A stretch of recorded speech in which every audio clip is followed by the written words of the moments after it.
Some things have changed for the better, and we should be neither too proud nor too cautious to say so. The guns have largely fallen silent across the Gaza Strip for the first time in 2 years. Every hostage has been returned to their family. Before last autumn, around 1,300 trucks a week entered Gaza, and the overwhelming majority of that aid was being either looted or seized by armed groups before it reached its intended place. Since the ceasefire, that figure has significantly increased, and the hunger situation has improved meaningfully for the population, and humanitarian aid diversion has fallen to around 1%. The number of people receiving food assistance has risen from 400,000 to roughly 2 million. None of this was inevitable. None of it should be taken for granted. But I will not stand before this council and call this recovery, because there is no recovery in Gaza. There were also signs of resilience and renewal. I visited a women-led household garden providing fresh food for the family and local markets. I spoke with women's organizations about their efforts to advance Gaza recovery. And I heard from Gaza We Want Children's Committee, whose message was clear. The children of Gaza deserve to live. They deserve to enjoy their basic rights. The 10,155th meeting of the Security Council is called to order.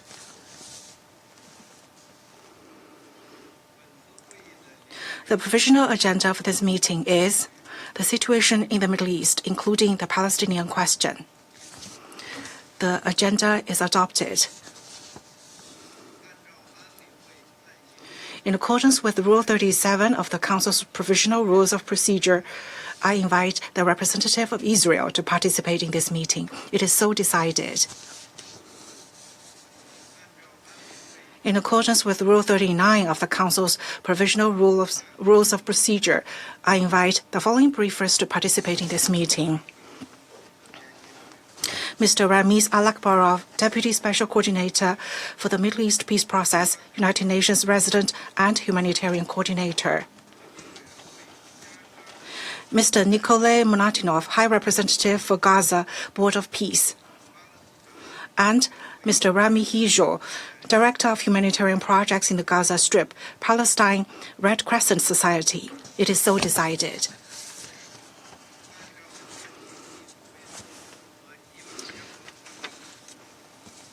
I propose that the Council invite the permanent observer of the Observer State of Palestine to the United Nations to participate in the meeting in accordance with the Provisional Rules of Procedure and the previous practice in this regard. There being no objection, it is so decided. The Security Council will now begin its consideration of Item 2 of the agenda. I wish to draw the attention of Council members to document S/2026/418. A letter dated 15th of May 2026 from the Permanent Representative of the United States of America to the United Nations addressed to the President of the Security Council. I now give the floor to Mr. Ramiz Alakbarov.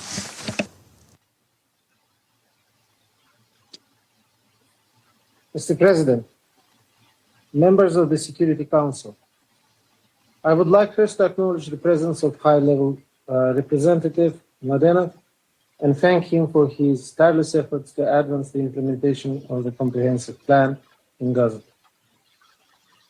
As I brief you today, the situation across the occupied Palestinian territory is increasingly precarious. In the West Bank, including East Jerusalem, settlements expansion, settler-related violence, and incitement continue to drive tensions. In Gaza, delays in implementation of UN Security Council Resolution 2803, alongside with daily violence and continuing humanitarian crisis, have replaced the early momentum following the ceasefire. As talks on advancing to phase 2 of the ceasefire continue, calls are emerging in some circles for resumption of hostilities. This would have disastrous consequences for the population of Gaza. Let me be very clear. The people of Gaza cannot take more war. This scenario must be avoided at all costs. The implementation of Resolution 2803 cannot wait. All elements of comprehensive plan are interconnected and must be implemented in full These include the disarmament of Hamas and other armed groups, Israeli withdrawal, deployment of international stabilization force. The National Committee for the Administration of Gaza, NCAG, must be enabled to take up its transitional responsibilities in coordination with the Palestinian Authority. Mr. President, as diplomatic efforts continue, people's lived reality in Gaza is marked by deep uncertainty. Israeli strikes continue on nearly daily basis, killing dozens during the reporting period, alongside armed activity by Hamas and other Palestinian groups. Israeli authorities have said that strikes by the Israeli Defense Forces have targeted Hamas militias, militants, and related infrastructure. The Israeli government said that it now controls 60% of Gaza, up from 52% since the ceasefire. Humanitarian conditions remain acute, and the population remains dependent on daily aid delivery.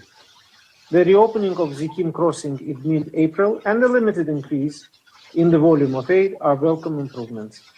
However, humanitarian operations remain heavily constrained by limited operational crossings and restrictions on critical humanitarian items that Israel considers dual use.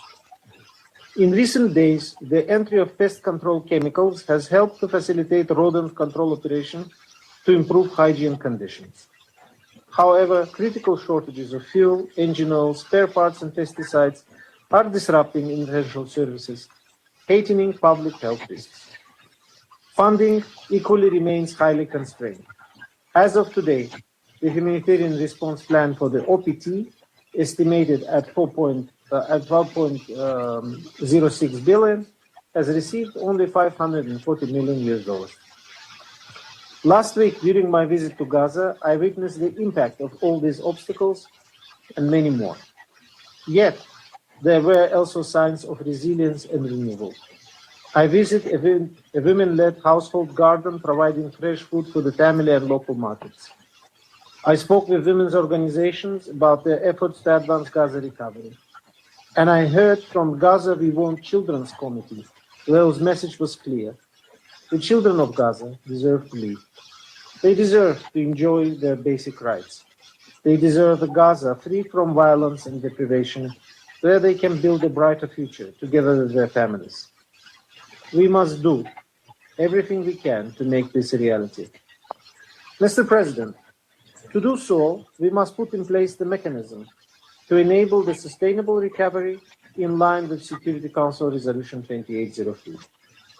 UN will continue to provide urgently needed humanitarian assistance and lay the groundwork for early and long-term recovery.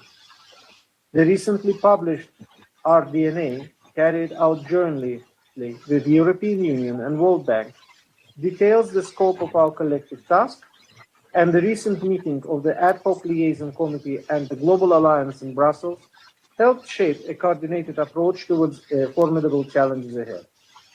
The UN continues to engage with mediators, the Board of Peace, and other actors across the region, working to improve the situation on the ground. The UN Early Recovery Trust Fund, Horizon Fund, established jointly with the PA, is a critical vehicle for our collective effort to scale up recovery and in an effective, accountable, and transparent manner. I wish to express my deep appreciation to France, Italy, Netherlands, and Switzerland for their commitment to the fund.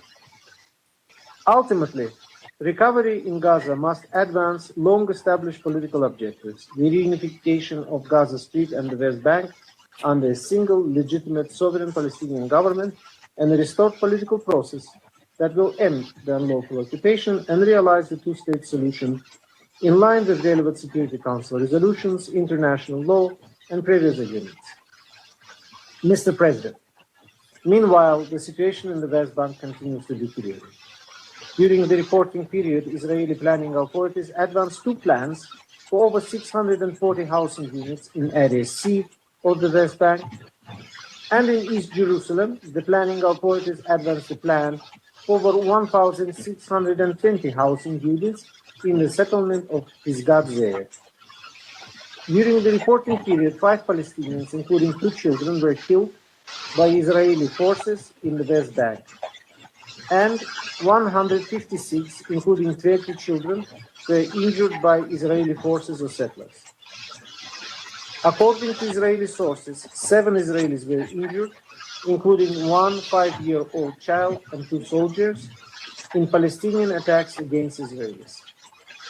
Throughout the West Bank, the frequency and severity of settler attacks have significantly increased in 2026. Some 220 Palestinian communities have faced attacks, which are increasingly leading to the displacement of the entire communities. On a recent visit to Jordan Valley with members of the diplomatic community, I witnessed firsthand the devastating consequences of settler violence, destruction of Palestinian property, and increasing access restrictions. I urge the Israeli authorities to take urgent and concrete steps to stop these intensifying attacks and hold perpetrators accountable. In response to the mounting violence and rapidly expanding settlement footprint, on 11 May, the European Union announced sanctions on Israeli extremist settlers and entities, as well as on leading Hamas figures.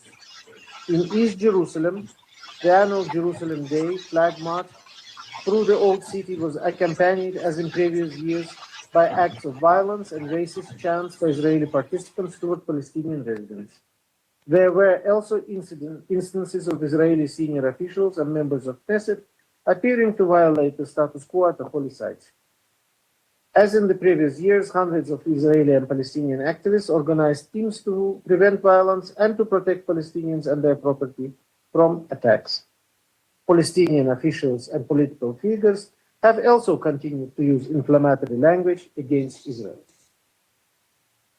Separately, on 17 May, the government of Israel approved plans to establish an IDF museum and recruitment center and an office for the Israeli defense minister on the UNRWA compound in Sheikh Jarrah, following its early seizure and partial demolition by Israeli authorities.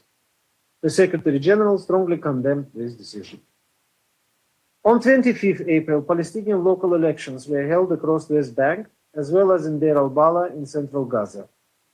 Despite many challenges in the West Bank and dire humanitarian conditions in Gaza, the Central Elections Committee delivered an orderly process demonstrating notable institutional resilience. The United Nations stands ready to support future electoral processes in line with commitments made by Palestinian authorities. Mr. President, in recent months, my colleagues and I have briefed this Council about the potential for progress towards a sustainable political solution. Security Council Resolution 2803 created a crucial window of opportunity. We now have the collective responsibility to ensure its implementation. We cannot ignore the current alarming trends or their dire implications for Palestinians, Israelis, and the entire region. This is the moment to take urgent steps to reverse these dangerous dynamics. Many are still tirelessly pursuing peaceful solutions.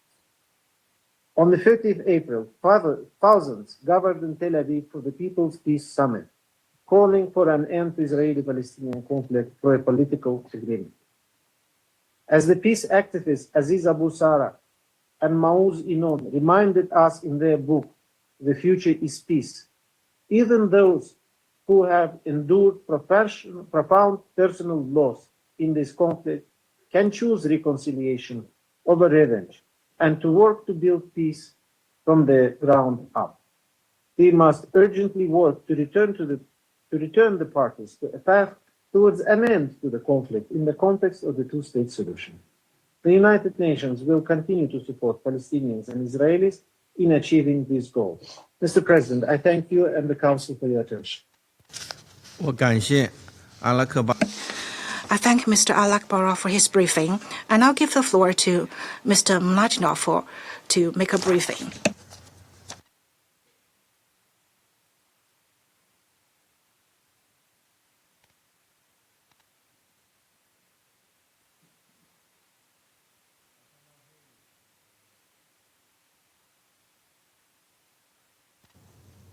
Sorry, I can't hear.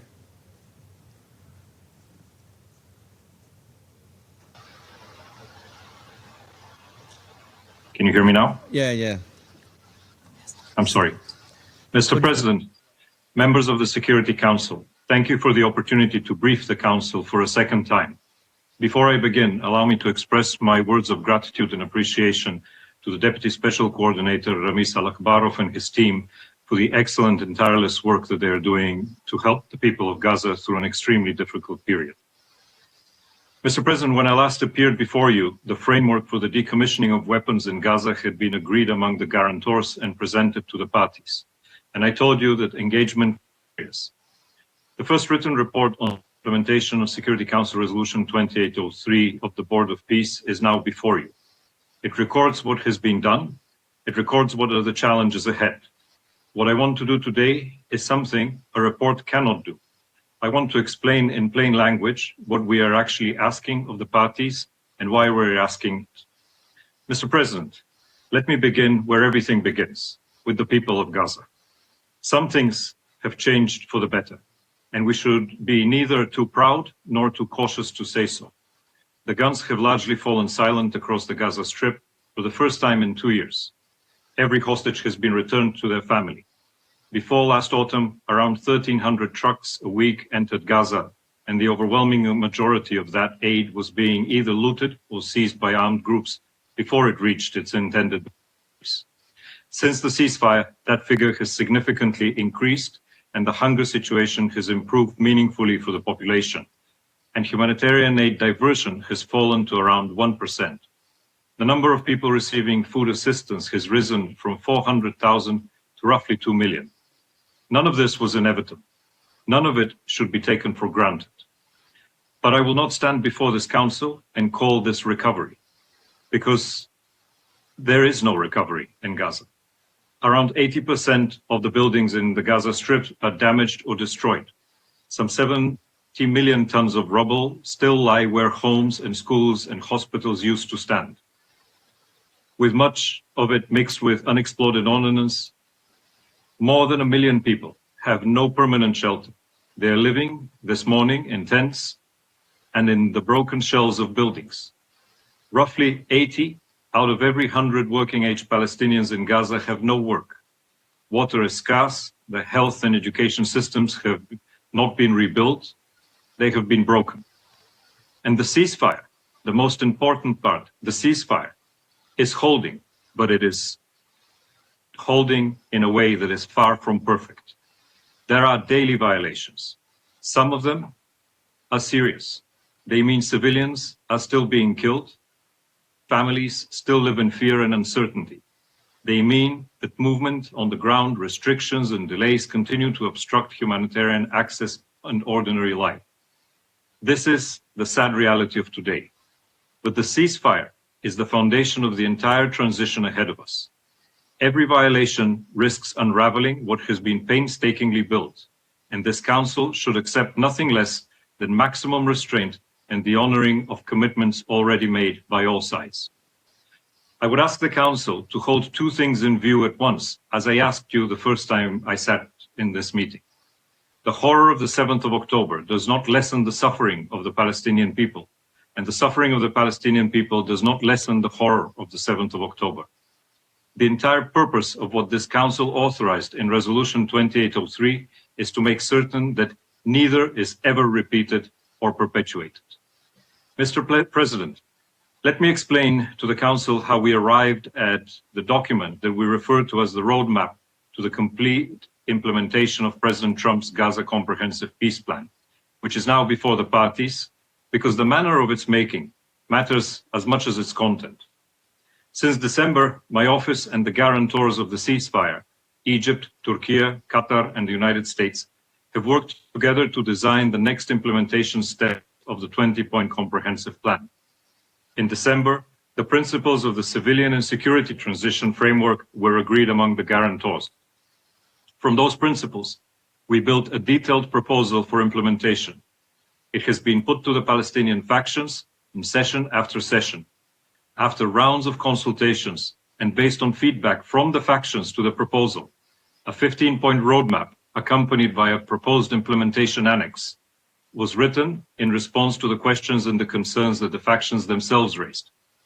This has never been a take it or leave it text, and I want the Council to hear that clearly. It is a serious instrument built by the guarantors, revised in light of what the parties said to us. The architecture of the roadmap rests on a single principle. The principle is reciprocity. Each step by one side triggers a step by the other. It is also built around a fact that none of us can wish away. The tragedy, the trust between Israelis and Palestinians is below zero today. So the design introduces a verification mechanism. Each step is confirmed by an independent committee before the next is taken. If a step is missed, the next step is not taken. Mr. President, let me take the Council through the roadmap so that there is no mystery about what it offers. It opens with 5 important principles. The first binds every party to implement in full both Security Resolution 2803 and the Comprehensive Plan.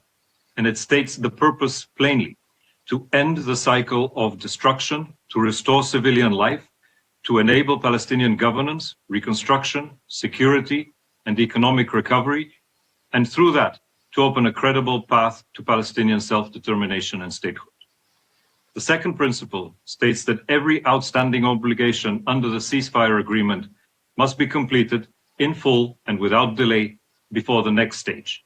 In plain terms, this means that things promised to the people of Gaza at the start, aid, fuel, the crossings, shelter, and the completion of all measures included in the Sharm el-Sheikh humanitarian protocol, are not forgotten and are not optional. They are to be delivered before anyone is asked to implement the next steps of the roadmap. This is a sequencing mechanism designed to ensure fair implementation. Let me be clear, we had secured guarantees from Israel that once Hamas commits to this roadmap, Israel will move promptly to fulfill its remaining commitments under the Sharm el-Sheikh agreement. Hamas's agreement to the 15-point roadmap would have allowed the guarantors and my team to work with both parties on defining the next steps and the timelines of implementation of the roadmap. To date, despite our best efforts and the efforts of the guarantors, that has not happened. The third principle is the gate itself. No stage begins until the obligations of the stage before it has been verified and certified by an implementation verification committee, a body that should be composed of representatives of the guarantors, the International Stabilization Force, and the Board of Peace. This is the reciprocity principle made operational. It means no party can be asked to move on the strength of a promise. It means progress is earned step by step. The fourth principle sets out the chain of authority, and it is worth stating it precisely because it is so often misunderstood. The Board of Peace, established under the plan and endorsed by the Council, oversees governance, reconstruction, and redevelopment until a reformed Palestinian Authority can resume its responsibilities in Gaza. It acts through the Office of the High Representative, which connects the board to the National Committee for the Administration of Gaza, the NCAG, and holds the civilian and security tracks together. Under the same mandate, the board and cooperating states stand up the International Stabilization Force. This is a temporary, accountable, internationally mandated bridge, not a substitute for Palestinian government, but the scaffolding that allows Gaza to be rebuilt. The fifth principle, as per the comprehensive plan, states that Hamas and the other factions will have no role in the governance of Gaza, not directly, not indirectly, not in any form. And it states in the same breath that every civil servant will be treated lawfully, fairly, and with dignity, with their rights fully respected. I want the Council to note that these two sentences sit together deliberately. What ends is ruled by the gun, not the livelihoods of public servants in Gaza. Mr. President, the next group of provisions concerns security. The sixth principle establishes the governing rule of the entire transition: one authority, one law, one weapon. Only personnel authorized by the National Committee may carry arms. All armed groups must cease military activity. This is not an international demand. It is a Palestinian principle supported by the international community. It is the formulation President Abbas himself has used many times in public and for years. No society, anywhere has ever recovered with armed structures operating in parallel to its governance. Not one. The seventh principle deals with the issue of police. Newly trained officers are folded into the existing civil police structures. Every officer is vetted. Those who do not meet the standards are offered unarmed roles or compensation, not abandonment. And all police weapons pass to the National Committee's control as soon as the committee enters Gaza. This is how you build law and order without a vacuum. The eighth principle is critical. Decommissioning of weapons will be gradual, sequenced, and time-bound against an agreed timetable. Monitored and supported, it will be Palestinian-led, with weapons transferred to the National Committee for the Administration of Gaza. All armed groups, and the texts clearly says that explicitly, including the militias, take part to decommission all weapons and all militant infrastructure. And then the sentence I want every person listening to this briefing to hear: no Palestinian armed group will be required to transfer weapons to Israel. This means weapons do not pass to an adversary. They pass to the National Committee for the Administration of Gaza. None of this can be done all at once or in the dark, but it can be done in stages, on a clock, overseen by international monitors. And it applies to everyone, because a rule that binds only one faction protects no one. The ninth principle places personal weapons under Palestinian law, with the National Committee as the sole authority to register them, to license them, and to collect what is unlicensed, through a phased process using buyback, reintegration, and social support, with the factions committing to cooperate. The 10th principle is a guarantee. No one will be required to give up their personal weapon until appropriate security and implementation milestones are met and verified by the authorized bodies. This ensures that personal safety is protected throughout the transition. The 11th principle is very important. It is a social peace agreement, a binding commitment to stop internal killings and violence at once, to end shows of armed strength, parades, and armed demonstrations, and a strict moratorium on reprisals of any kind. It is the promise that this transition does not become a settling of scores. Mr. President, the next provisions concern the stabilization force and the withdrawal of Israeli forces, the other half of the reciprocal bargain. The 12th principle places the International Stabilization Force, the ISF, between Israeli forces and the NCAC-controlled areas. It is a buffer. It does not police Gaza. Palestinian police polices Gaza. It supports decommissioning and it protects humanitarian operations. The 13th principle commits Israel to a phased withdrawal of its forces to Gaza's perimeter on an agreed timetable tied to verified progress on decommissioning and the deployment of the International Security Force. The 14th makes the NCAC responsible for addressing security violations in areas that are fully decommissioned and certified and under its control. Read together, these are the answers to what most people in Gaza are asking. When do Israeli forces leave? When does rule by the gun end? And the answer is clear. As decommissioning is verified, sector by sector, the IDF should withdraw and Palestinians should take responsibility. Mr. President, the 15th principle is short and it is the engine of everything else. Reconstruction can take place at scale in the areas that are certified as decommissioned and effectively administered by the NCAC. Ultimately, the National Committee and certified decommissioning are both critical to unlocking internationally backed large-scale reconstruction. The faster this transition takes place, the faster Israeli forces withdraw and Gaza is rebuilt.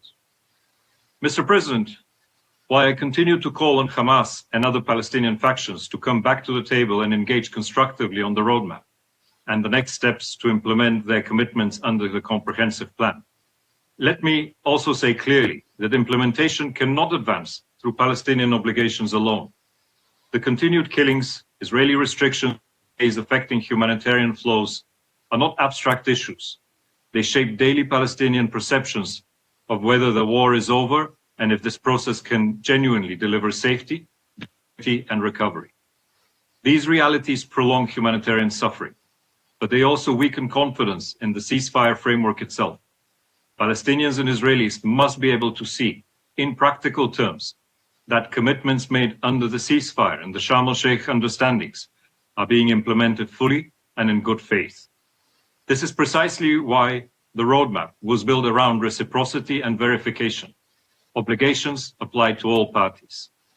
Let me be also precise about what the roadmap does not ask. It does not ask Palestinians to surrender their weapons to Israel. It does not seek to erase political constituencies.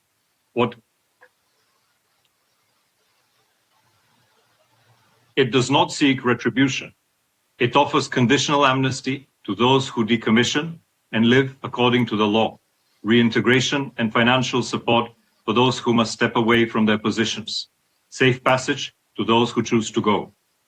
The questions of how things are done, the timing, the manner, the dignity of it, are precisely the implementation discussions we should be focusing on. Mr. President, let me briefly speak about what a refusal to accept this roadmap means. If transition and decommissioning are delayed or refused, the Board of Peace will discuss meaningful and practical modalities to advance civilian stabilization, humanitarian relief, and recovery based on the architecture the parties have agreed to when the comprehensive plan was developed, approved by the Arab and Islamic states, and endorsed by the UN Security Council.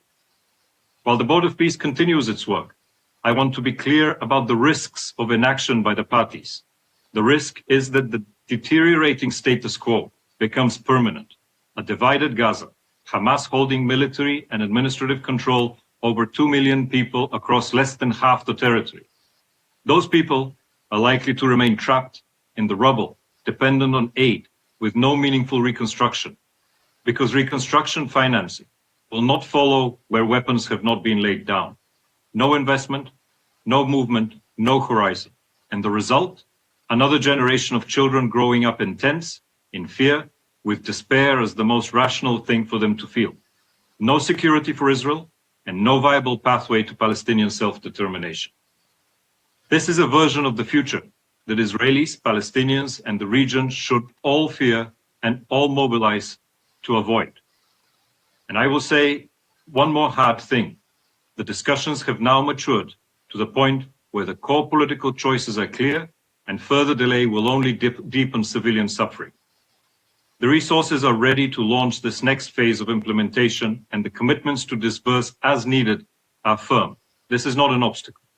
Every day is another day of a child in the tent without a school, a father without work, a family without a better future. That is the price of delay, and it is a price paid in Gaza by Palestinians. Mr. President, if President Trump's plan is allowed to succeed, Gaza will not merely be repaired, it can be rebuilt by Palestinians for Palestinians. Goods can move through crossings instead of trickling under restrictions. A port can handle trade. Young people can queue for universities, not for rations, and can be free to travel with what they have learned. Electricity can come from a grid, not a generator. A child born next year can grow up in a house, not a tent, and can be taught in a school, not a shelter. Tens of thousands of public sector jobs can be created in the first year of reconstruction alone. 250,000 within 5 years. None of that is a dream. Mr. President, members of the Security Council, let me close with 3 final observations. First, the roadmap that has been presented for the full implementation of the 20-point plan is credible, fair, and balanced. It is built on reciprocity. No one is asked to trust. Everything must be verified. It deserves this Council's clear, consistent, and unequivocal support. Transition and decommissioning are not only required by UN Security Council Resolution 2803, but are the only credible road to real reconstruction, to the withdrawal of Israeli forces, and to a Palestinian horizon. Second, I ask the Council to use every means at its disposal to urge Hamas to accept the roadmap without further delay, and Israel to uphold its obligations under the ceasefire. Diplomacy must continue. cannot be used as an excuse for delay while 2 million people wait in desperate conditions. Third and last, the choice before the parties has not changed since I first described it to this Council. I will not soften it now. It is a deteriorating status quo or a new beginning. There is no third option. There never was. And the people of Gaza should not be made to wait while some pretend that there is. Thank you, Mr. President. I thank Mr. Mladenov for his briefing. I now give the floor to Mr. Rami Hiju.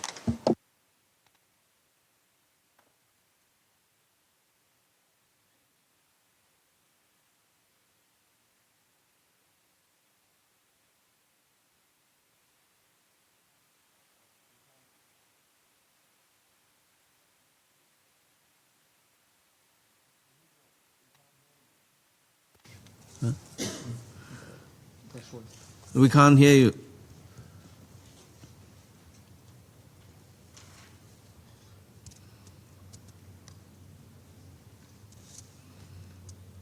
No.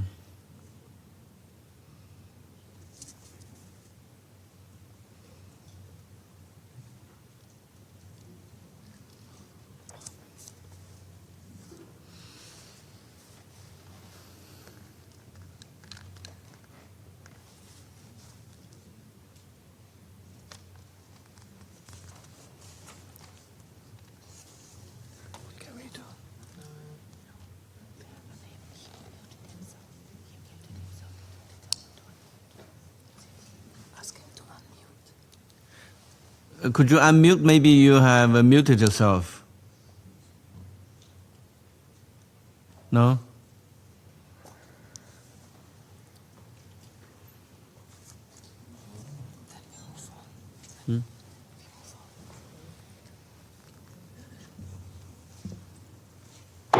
Sir, you need to unmute yourself so we can hear you.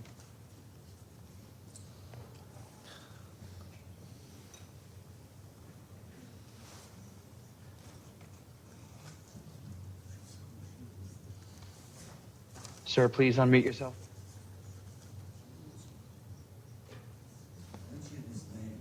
Yeah? Yes, I know. I think he knows. Mr. Hiju, you have the floor.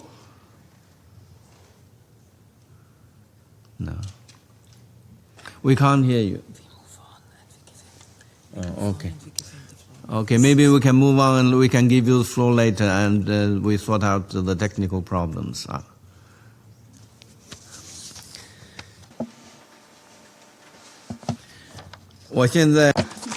I now give the floor to those council members who wish to make statements. I give the floor to the representative of the United States.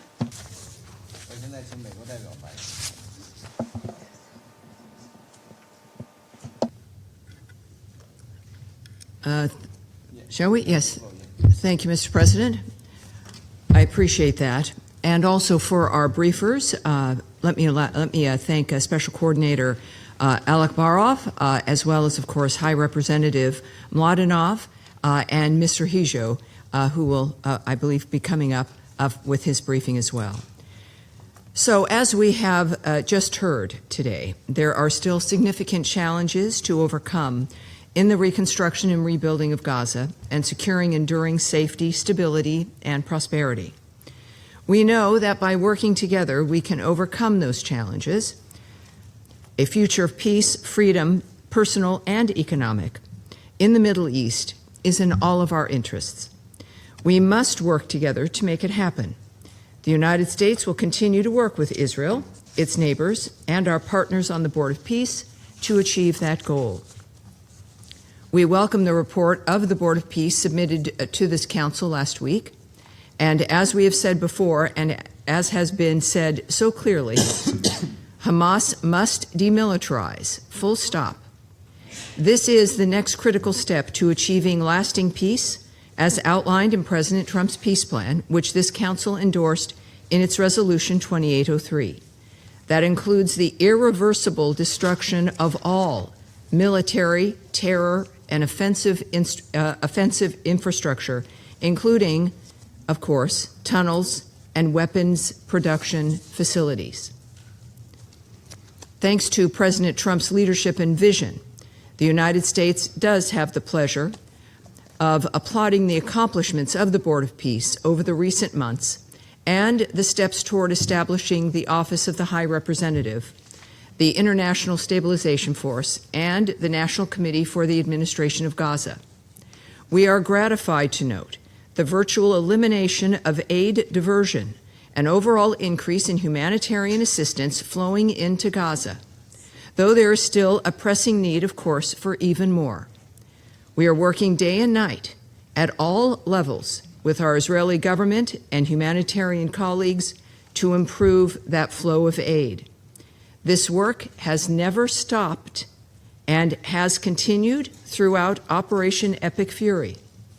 That said, the key is for Hamas to demilitarize, thereby paving the way for the easing of necessary security restrictions that were enacted in response to the serious threat Hamas poses.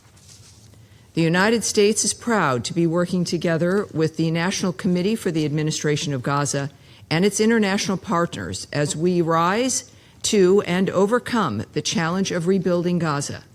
We are proud to work with Egypt, Turkey, and Qatar as we develop a concrete roadmap to implement the peace plan and to put Gaza on the path to long-term self-sustaining peace and prosperity. But make note, under this plan, Gaza will be de-radicalized, a terror-free zone that does not pose a threat to its neighbors. We again urge all UN member states and UN entities to join us in this effort, which is key to global peace and touches every nation's commitment to provide a prosperous future for their own citizens. I thank you, Mr. President. I thank the representative of the United States for the statement. We will try again with Mr. Hiju, and I give him the floor. You have the floor, Mr. Hiju. Thank you, Mr. President. Mr. President, distinguished members, thank you very much for having me today. I stand before you today as a civilian and a humanitarian worker who lives in Gaza. I am here today to be a witness to a people for whom the ceasefire has yet to bring safety, aid has yet to bring relief, and hope remains a luxury thing they cannot afford. This is officially in place, but the reality tells a different story. While the world exhaled after the declaration of ceasefire, but in Gaza, the respite was short-lived, and the hopes that the ceasefire would bring an immediate end to suffering and urgent relief were dashed. Continued Israeli attacks have continued reaping souls indiscriminately. Many of those killed were in tents and displacement sites. People who had already fled, already lost everything, already been displaced multiple times, and who thought they had survived all of it just to be killed after the ceasefire was announced. Those who remain alive survive under conditions that strip life of its most basic dignity, and yet we, humanitarian organizations, including the Palestine Red Crescent Society, PRCS, move mountains to sustain the life-saving services they so desperately rely on. I am one of the guardians who carry the message of humanity, not only to the communities we serve, but to my own team, my colleagues, and most deeply to my wife, my son, and my 2 daughters. For over 2 years, I have carried pain that never leaves me. Watching my wife suffer from a severe autoimmune disease that is gradually robbing her body of its ability to function, while knowing that treatment she desperately needs exists beyond the walls of this siege, yet remains completely out of reach as she waits alongside thousands of other patients for her turn to be medically evacuated. Every single day is a battle for basic of survival. Searching for clean drinking water, securing enough food, finding a power source to charge a phone. I have been displaced at least 6 times, losing my belongings, my savings, and the life I had built. piece by piece. In Gaza, the PRCS has lost 56 staff members, Mr. President, over the past 3 years, 30 of them while on duty. Given everything, they had to alleviate the suffering of civilians. One of our colleagues, Hussein al-Smeiri, was killed as recently as last February, after the ceasefire was declared. Yet despite the fear, the grief, and the shock, our staff and volunteers have remained resilient. They have continued their humanitarian work without losing faith in the humanitarian mission, faith in the red emblem, and in the conscience of international community, Mr. President. In March 2025, 15 humanitarian personnel, including 8 PRCS medics, were killed by the Israeli occupation forces in Rafah while on duty. After 1 week, PRCS recovered their bodies with difficulty as they were buried in mass grave in the sand, in their uniforms and marked ambulances. Today, Mr. President, I have a message to share with you from the sole survivor of this massacre, my colleague, Asad Nasasra. Asad Nasasra, he calls on the entire world to provide protection and immunity to all humanitarian medical relief institutions, including PRCS, so that they can fulfill their humanitarian duty and reach out affected communities and return home to their families safe and unharmed. Asad still cannot believe that he managed to return to his family and children. Asad remains deeply traumatized, haunted by a moment no human being should ever have to carry. The moment his colleague Muhammad al-Hila held onto him, looked him in the eyes, and took his last breath, Asad couldn't save him. And that helplessness weighs on him every single day. The lack of any concrete accountability actions for violations committed in Gaza remains a profound failure of the international community and a grave breach of global, legal, and moral obligations.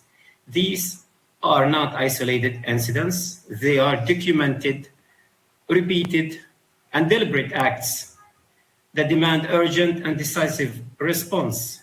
The international community and UN state members must fulfill their legal obligations by conducting independent investigations, ensuring individual criminal responsibility. Impunity is not an option. It is a catalyst for the further atrocities. In this harsh reality, Mr. President, PRCS developed flexible and adaptive response models to reach every affected community, wherever they may be. Yet even human ingenuity has its limits. No amounts of creativity can fully overcome the occupational systematic and deliberate restrictions designed to make life unbearable for all civilians, and all these trying to help them, including PRCS. We are operating under extremely harsh and complex conditions, Mr. President. The limited and prolonged closure of border crossing alongside strict restrictions on the entry of humanitarian aid, including medical and food supplies, fuel, oil generators, and spare parts, have severely disrupted supply chains and constrained most of PRCI's vital operational sectors, depriving the population of life-saving assistance. For example, PRCS has 12 ambulances in the West Bank that remain unable to enter Gaza due to restrictions. Humanitarian assistance received by PRCS since the beginning of 2026 remain far below actual needs, significantly limiting the expansion of humanitarian operations. Mr. President, as restrictions on aid entry continue, PRCS has been forced to suspend relief distribution assistance, which served as a lifeline for thousands of families. Cardiac surgeries have also been suspended due to the depletion of required supplies. PRCS doesn't maintain stable fuel reserve, as available quantities are consumed weekly based on operational priorities, threatening the continuity of critical services, including emergency medical services and hospitals. Rehabilitation services are also not fully functioning because restrictions on the entry of physical and hearing assistive devices continue to deprive thousands of people of essential daily living support. Families across are living through a compounded emergency that rarely reaches the headlines. My close neighbor, for example, lives in a torn plastic tent with 4 children and elderly diabetic mother, exposed to both winter cold and extreme summer heat. What was meant to be temporary shelter has become a permanent reality due to restrictions on construction material and the absence of sustainable housing solutions stripped families of basic human dignity. The children divide their days between attending makeshift classes in tents and awaiting in long queues to secure clean water for their family. Like countless other crops in Gaza, the family is also facing a severe rodent infestation, spreading through rubble and damaged sewage infrastructure, turning neighborhoods into a breeding grounds for disease and fear. One night, Mr. President, a rodent bit the elderly mother while she slept. Because of her diabetes, she felt no pain and only discovered the wound after waking up bleeding. The incident led to serious health complications that condition of displacement, overwhelmed clinic, and fractured healthcare systems were unable to adequately address, placing her life in a grave risk.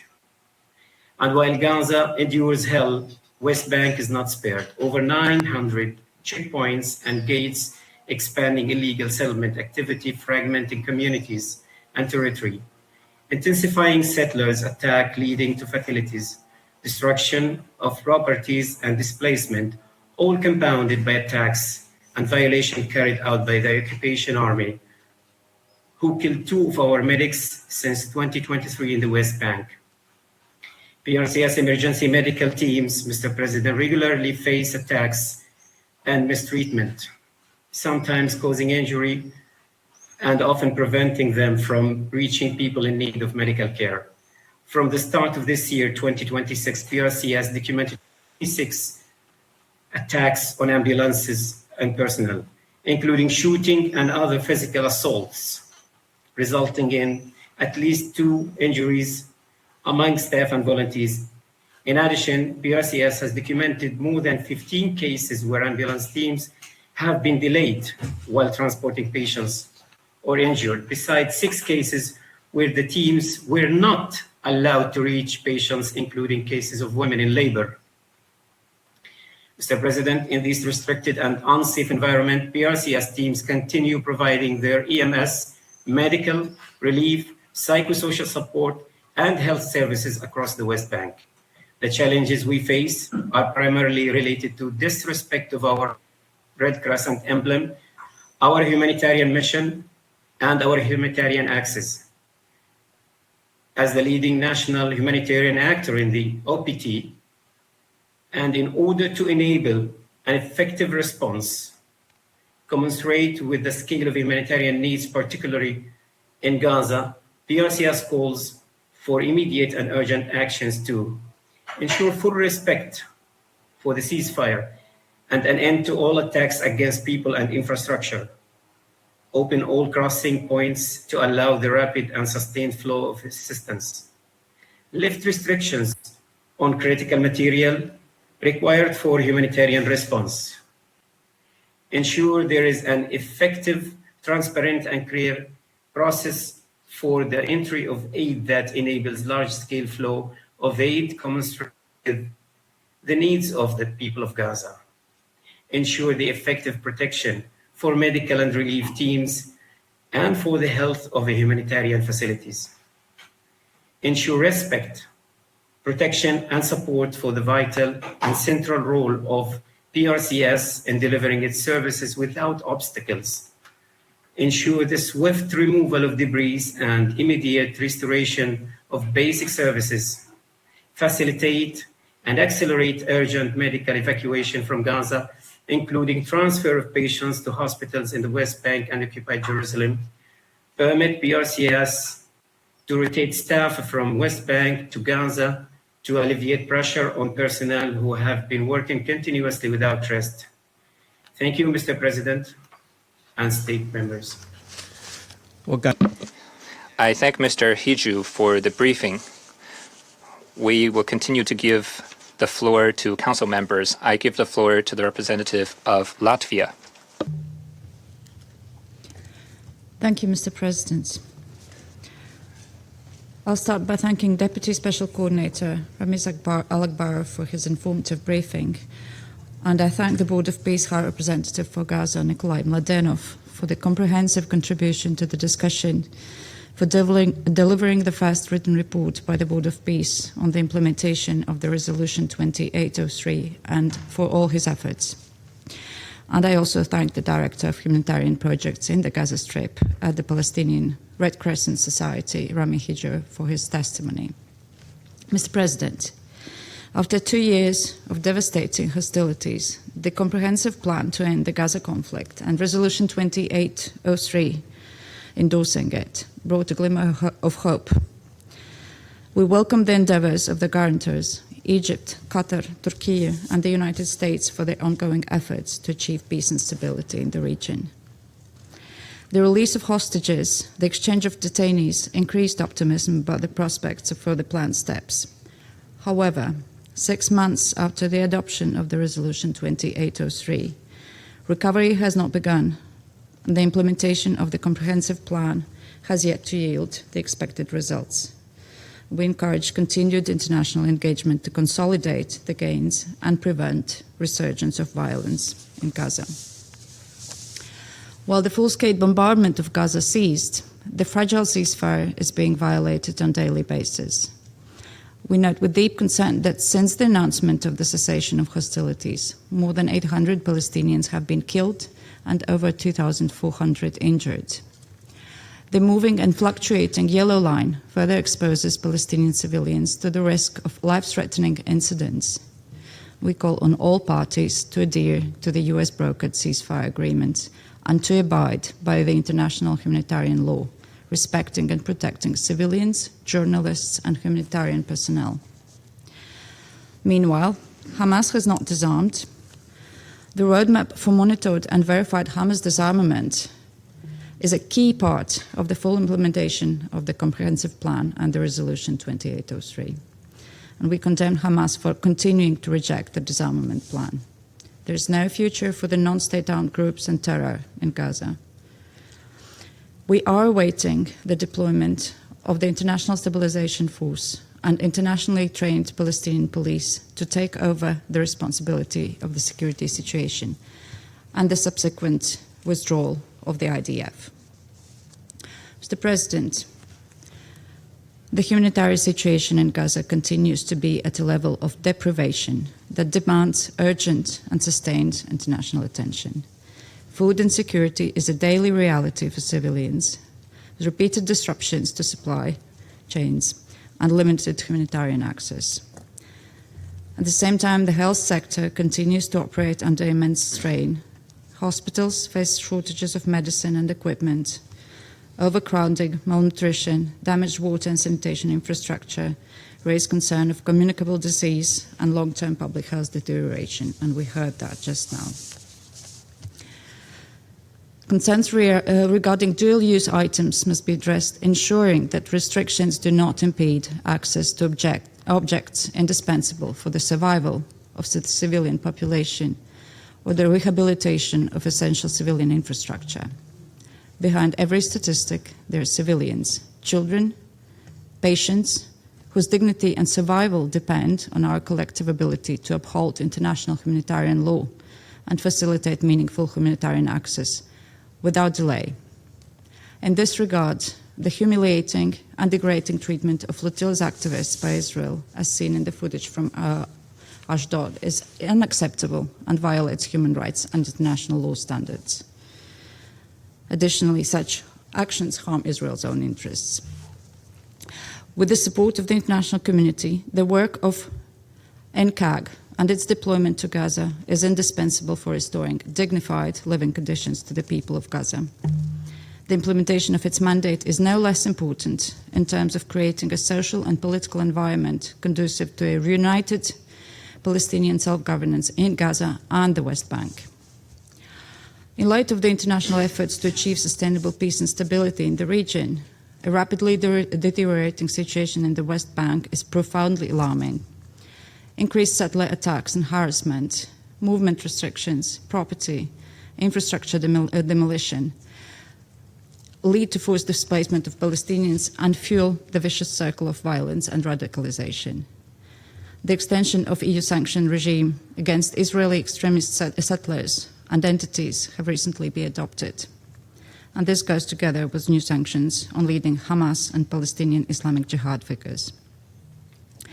We call on Israel to address the situation, ensuring accountability and fully implementing its obligations under international law. The reform agenda of the Palestinian Authority, conditioned on the release of the withheld tax revenues, must continue to ensure transparent and improved administration of services. Finally, a political solution is the only way to address the security concerns and the legitimate aspirations of both Israelis and Palestinians. Peaceful coexistence requires meaningful investment in promoting the two-state solution as defined by the Security Council resolutions and the New York Declaration. Latvia reaffirms its commitment to this aim. To finish, let me underscore that urgent progress is needed towards the full implementation of the comprehensive plan by the steps outlined by Mr. Mladenov. That includes efforts to alleviate the dire humanitarian situation in Gaza. Advancing the next steps entails engagement and commitment from all parties, and we're looking forward to the Board of Peace to continue reporting on the implementation of the Resolution 2803, and for this Council to remain actively involved. I thank you. I thank the representative of Latvia. I now give the floor to the representative of Liberia. Thank you. Thank you, Mr. President. Excellencies, Liberia thanks the Presidency for convening this briefing and thanks the Deputy Special Coordinator, the Board of Peace High Representative, and the Civil Society briefer for their briefing and the candor with which they delivered it. Their message, delivered through multiple lenses and from various perspectives, is very clear. The Middle East is not short of speeches and good intentions. It is short of decisions implemented, monitored, and enforced by this Council. Mr. President, we just heard the unfortunate price of delay from the High Representative of the Board of Peace, both for Gaza and the broader Middle East. The ceasefire in Gaza must lead to peace rather than delay the next outbreak of war. Since the ceasefire of October 2025, aid inflows to Gaza have declined 37% between the first and second 3-month periods, degrading, not improving. The UN, EU, World Bank Rapid Damage and Needs Assessment of April 20 finds that the Gaza's economy has contracted by 84%. Human development has been set back 77 years, and reconstruction will require $71.4 billion over the next decade. In the West Bank, 2026 has recorded the highest monthly average of displacement from demolitions in over 17 years of available human records. And just this morning, the Secretary General condemned in the strongest terms the reported decision to establish military facilities at the seized UNRWA Sheikh Jarrah compound, calling it wholly unacceptable and a breach of the inviolability of United Nations premises. These statistics are not only nuggets to embellish statements and speeches. They represent families discovering that being alive is not the same as living. Liberia recognizes progress under Resolution 2803, as have been reported, especially by the High Representative of the Board of Peace. They include the return of hostages, transitional arrangements, the workings of the Board of Peace and Reconstruction pledges. These are all commendable steps, and we thank all of the partnering countries involved in these important efforts for the steps taken and the progress made so far. But as we all know, pledges, while a good start, do not automatically guarantee security nor peaceful coexistence in that troubled part of the world. And this was reminded us by the High Representative again. Roadmaps that point to a better future, however good, do not automatically change existing realities of hopelessness. Reconstruction cannot begin where weapons remain the local constitution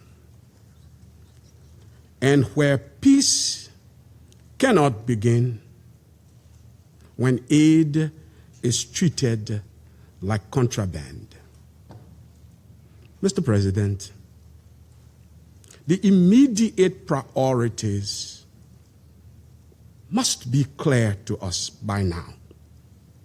If we truly wish to build the trust referred to by the High Representative of the Board of Peace that is required for the advancement of much needed progress in that troubled part of our world.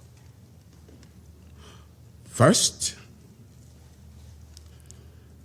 the first priority is to sustain and verify humanitarian access at scale. Second, monitor ceasefire compliance mechanism. And third, employ a sequence disarmament process tied to reconstruction benchmarks. As the High Representatives and other briefers have asked of us, this Council must now insist that all parties implement the proposed roadmap, including the principle of one authority, one law, and one weapon in Gaza. Hamas and all armed factions must accept that no society can be rebuilt under the shadow of private armies. Israel must facilitate unimpeded humanitarian access and take steps that make withdrawal, reconstruction, and civilian recovery truly possible. This requires clear timelines, unhindered crossings operating at full capacity, and an independent mechanism to verify compliance. The weapons must be laid down. The crossings must be opened. The people must be allowed to breathe. Hope for peace is truly the only path to building the trust required for peace to be sustained in the Middle East. Restoring the right to life with security and dignity is the only avenue for enduring peace. Mr. President, as we have heard, the West Bank, including East Jerusalem, is becoming the quieter front of a louder failure. OCHA has recorded more than 800 settler attacks, causing casualties of property or property damage since early 2026. And 47 Palestinians had been killed in the West Bank by 11 May. Movement obstacles, demolitions, displacement, settlement expansion, and fiscal pressure on the Palestinian Authority are not minor administrative footnotes. They are the slow machinery by which hope is evicted before people are. And unchecked, these dynamics risk irreversible fragmentation, making a two-state solution not only distant, but structurally unattainable. Liberia notes the Secretary General's 20 May condemnation of the decision to establish military facilities at the seized UNRWA Sheikh Jarrah compound in occupied East Jerusalem, described as wholly unacceptable and a breach of the inviolability of United Nations premises. Such actions must have consequences, including full accountability and immediate reversal. That warning must not be placed in the Council's archive of ignored alarms. UN premises are not spaces for conflict. UNRWA is not a bureaucratic inconvenience. For 1.18 million registered persons in the West Bank, including 48,000 children in its schools, it is often the thin line between dignity and abandonment. Mr. President, the crises in the Middle East are no longer contained by geography. 3 steps are now essential. First, full and verifiable implementation of Resolution 2803. It remains the only path for peace. Second, immediate protection of civilians and humanitarian access at scale. And third, irreversible measures to preserve the political horizon, including halting settlement expansion and safeguarding UNRWA. In conclusion, Mr. President, the Middle East does not need another elegant paragraph from this Council. It needs decisions implemented, law applied without selectivity, and it definitely needs leaders brave enough to choose an imperfect peace over a perfect war. Liberia stands ready to work for that necessary peace. And I thank you for your kind attention. I thank the representative of Liberia for the statement. I now give the floor to the representative of Greece. Thank you, Mr. President. And let me thank the Deputy Special Coordinator, Mr. Alakbarov, and the High Representative for Gaza to the Board of Peace, Mr. Mladenov, for their comprehensive briefings, as well as Mr. Hisho for his testimony. Mr. President, the Comprehensive Peace Plan for Gaza, as endorsed by the United Nations Security Council Resolution 2003 just a few months ago, offered genuine hope for the gradual recovery of the Strip.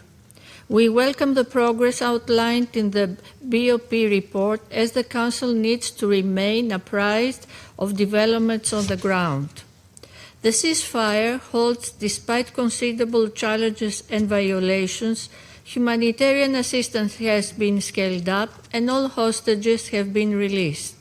These are notable achievements unthinkable 7 or 8 months ago. Nevertheless, peace will remain incomplete and may be endangered without further steps, including on the humanitarian front. Hamas and all other armed groups must urgently and fully disarm, with the aim of addressing the legitimate security concerns of Israel and paving the way toward reconstruction. Moreover, as Hamas decommissioning is expected to be a lengthy process, early recovery initiatives and projects should be undertaken in parallel in order not to lose momentum and to avoid a stalemate. We anticipate the National Committee for the Administration of Gaza's timely settlement and the eventual deployment of the newly vetted Palestinian police forces in Gaza. Hamas and all armed factions can have no role in the governance of Gaza under the principle of one authority, one law, and one weapon. Governance arrangements must be legitimate and durable, while transitional structures should be harmoniously complement existing institutions, avoiding parallel structures or undermining the Palestinian Authority. The clear improvement of conditions, notwithstanding serious humanitarian challenges, persist. Infectious diseases, malnutrition, limited medical evacuations, and constraints on the entry of critical equipment constitute only part of the humanitarian challenges in the Gaza Strip. A steady pace of humanitarian and commercial flows must be fully maintained and further increased. Humanitarian actors, including UNRWA, and aid initiatives such as the Cyprus Maritime Humanitarian Corridor can play a significant role in this regard. We urge all parties to seize this momentum and work together towards a collective vision for regional peace and prosperity, a vision that must include, however, also the West Bank and East Jerusalem, which brings me to my next point. A mere 2 weeks ago, this Council heard from distinguished briefers on the alarming situation in the West Bank and East Jerusalem at an area formula meeting. The increasing and unprecedented settler violence targeting the Palestinian population, including Christian communities, is condemnable and must cease immediately. The EU recently sanctioned extremists responsible for human rights abuses in the West Bank. Similarly deplorable are the continuous restrictions on movement, the illegal settlement expansion, and the forced displacement of Palestinians. Israel, in line with its recent positive statements, must ensure accountability for incidents of settler violence. We stress the importance of consistent investigations, follow-up, and the implementation of relevant decisions to this effect. Furthermore, we reiterate once again our call for the release of withheld Palestinian tax revenues, a key requirement for the implementation of important reforms and in order to avoid the fiscal collapse of the Palestinian Authority. The health sector must also be supported through expedited international assistance. Greece is ready, as we have stated in previous statements, to contribute financially through the EU Pegasus mechanism to support the East Jerusalem hospital network, while also calling for an end to all restrictions imposed on its operations. Finally, we call for the preservation of and the respect for the status quo of the holy sites in Jerusalem, which is of paramount importance. Mr. President, a peaceful path ahead is possible only through the reinvigoration of a credible political process and a clear political horizon for the Palestinians, leading to a two-state solution in line with all relevant Security Council resolutions and the New York Declaration. A solution consistently supported by the international community, allowing both Israelis and Palestinians to live side by side in peace, mutual recognition, and security. In closing, Mr. President, let me add a few remarks on Lebanon, a key partner for peace and stability in the Middle East. We warmly welcome the extension of the ceasefire and call for the full implementation of the Security Council Resolution 1701. We support the continuation of the historical political talks between Lebanon and Israel under the U.S. auspices, and we hope that the eventual progress and conditions on the ground will pave the way toward a comprehensive peace agreement. I thank you. I thank the representative of Greece for the statement, and I'll give the floor to the representative of Pakistan. We thank Deputy Special Coordinator Ramiz Al-Akbarov and Mr. Nikolai Mladenov, High Representative for Gaza, for their briefings, including on the report of the Board of Peace. And I also thank Mr. Rami Hijo for his testimony. President, as we have heard, the situation in the occupied Palestinian territory remains fragile. 2 years of devastating conflict have exacted an unbearable toll, and fragile gains since October 2025 ceasefire now hang in balance. A delicate regional situation consumes our focus, but attention to the West Bank and Gaza must not get off our radar. Pakistan welcomes the ongoing work of the Board of Peace. We commend the sustained efforts of the guarantors and mediators, Egypt, Qatar, Turkey, and the United States in preserving dialogue and preventing further deterioration of the situation. Pakistan remains actively engaged as part of the Group of 8 Arab and Islamic countries in full alignment with the State of Palestine and the broader Arab consensus. In this regard, faithful implementation of Security Council Resolution 2803 in all its aspects remains critical. As noted in the Board's report, the establishment of the Office of the High Representative, the formation of the National Committee for the Administration of Gaza, progress in training civil servants, appointment of commissioners for key governance portfolios, advancements in establishing civil police forces, and the creation of a liaison office with the Palestinian Authority are all important and welcome developments. We hope that the NCAG would assume responsibility as the transitional governance authority at the earliest, in coordination with the Palestinian Authority. President, one would have expected that such appreciable steps would be accompanied by an improvement of the situation on ground. Unfortunately, however, that is not the case. Continued ceasefire violations by Israeli forces and illegal impediments to humanitarian access persist. In Gaza, over 880 Palestinians have been killed by Israel since the ceasefire took effect. The board's report rightly warns that violations risk unraveling painstaking gains. All ceasefire violations must therefore end immediately. The verification and reciprocity of actions, a point highlighted by Mr. Mladenov, must ensure full compliance with the ceasefire. On humanitarian situation, the report notes that basic food needs have stabilized. Aid volumes have increased by over 70% and most bakeries have resumed operations. Yet, the overall situation remains deeply precarious. People are surviving in makeshift tents with poor hygiene and limited access to clean water. Only half of Gaza's hospitals are partially functional. Food prices remain roughly 300% above pre-war levels, and available food is often nutritionally insufficient. Waterborne diseases are rampant due to collapsed sanitation, and outbreak risk remain high.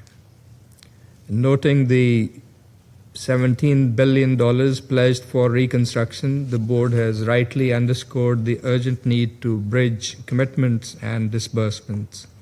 In this regard, the establishment of the Gaza Reconstruction and Development Fund is a positive step, as is the growing UN cooperation with the board on financial and reconstruction matters. The important thing is that humanitarian access must be completely unhindered and facilitated as per the comprehensive plan. President, we must not forget that behind this dire humanitarian situation in Gaza was also the inhumane blockade to which the people of Gaza had been subjected for years. And the international community has been rightly concerned about that situation and has been mobilizing humanitarian assistance for the besieged people of Gaza. Pakistan strongly condemns the unlawful interception of the global Sumud flotilla by the Israeli forces in international waters, as well as arbitrary detention and reported mistreatment of humanitarian workers on board. Those detained also reportedly include Pakistani humanitarian worker Mr. Saad Eidi. We demand the immediate release of all illegally detained activists and also call on the international community to ensure their safety, dignity, and fundamental rights. Turning to the West Bank, where annexation, settler violence, and settlement expansion continue, all aimed at extinguishing the prospects for two-state solution. During April alone, settlers attempted to establish 21 new outposts. Since October 2023, over 1,100 Palestinians have been killed in the West Bank, and settler violence has displaced more than 40,000 people. We strongly condemn the recent provocative storming of the Al-Aqsa Mosque compound by hundreds of settlers, led by senior Israeli officials under heavy police protection. Likewise, the Israeli government's plan to build a defense complex on the site of the former UNRWA headquarters in East Jerusalem is illegal under international law and unconscionable. These actions are undermining ongoing peace efforts and must be unequivocally condemned. President, the comprehensive plan and Resolution 2803, which Mr. Al-Akbarov rightly termed as a crucial window of opportunity, and which Mr. Mladenov described as the choice between conflict and status quo and a new beginning. It must be fully implemented. But as we have heard, there is a host of complex issues that await resolution. Pakistan strongly supports the ongoing negotiations led by the guarantors and hopes that there will be tangible results. For that, all parties must cooperate in good faith. Lopsided commitments or attempts to force outcomes will not yield sustainable progress. Critical elements of recovery and reconstruction that overlap with humanitarian imperatives must not be conditional on other factors. Moreover, any viable framework must offer meaningful incentives for all parties, including a credible, time-bound pathway to statehood and self-determination. That was also the promise of the peace plan. That, Mr. President, is our shared ultimate goal: establishment of an independent, sovereign, contiguous state of Palestine based on pre-1967 borders, with Al-Quds Al-Sharif as its capital, in line with the UN Security Council resolutions and international legitimacy. I thank you. I thank the representative of Pakistan for the statement, and I'll give the floor to the representative of France. Mr. President, I'd like to begin by thanking the Deputy Special Coordinator, Mr. Al-Akbarov, the High Representative for Gaza of the Board of Peace, Mr. Nikolai Mladenov, and the representative of the Palestinian Red Crescent, Mr. Hijo, for their briefings. The Council is meeting today at a crucial juncture, 6 months on following the adoption of Resolution 2803. We have had the chance to hear from you on 2 occasions, Mr. Mladenov, and we've received the first report of the Board of Peace. We took note of that report and the observations on the deliberately phased nature of the implementation of the plan, paying particular attention, and we will pay particular attention and continue to work to ensure that this Council is regularly updated on the implementation of Resolution 2803 and the Board of Peace. There is some noteworthy progress: the ceasefire, the release of hostages, and the resumption of humanitarian aid. These represent relief for Palestinians, Israelis, and the entire world. France once again would like to thank the United States, Egypt, Qatar, and Turkey for their efforts in this regard. This progress, however, remains insufficient in light of the urgency of the situation and the scale of needs. The ceasefire is subject to daily violations.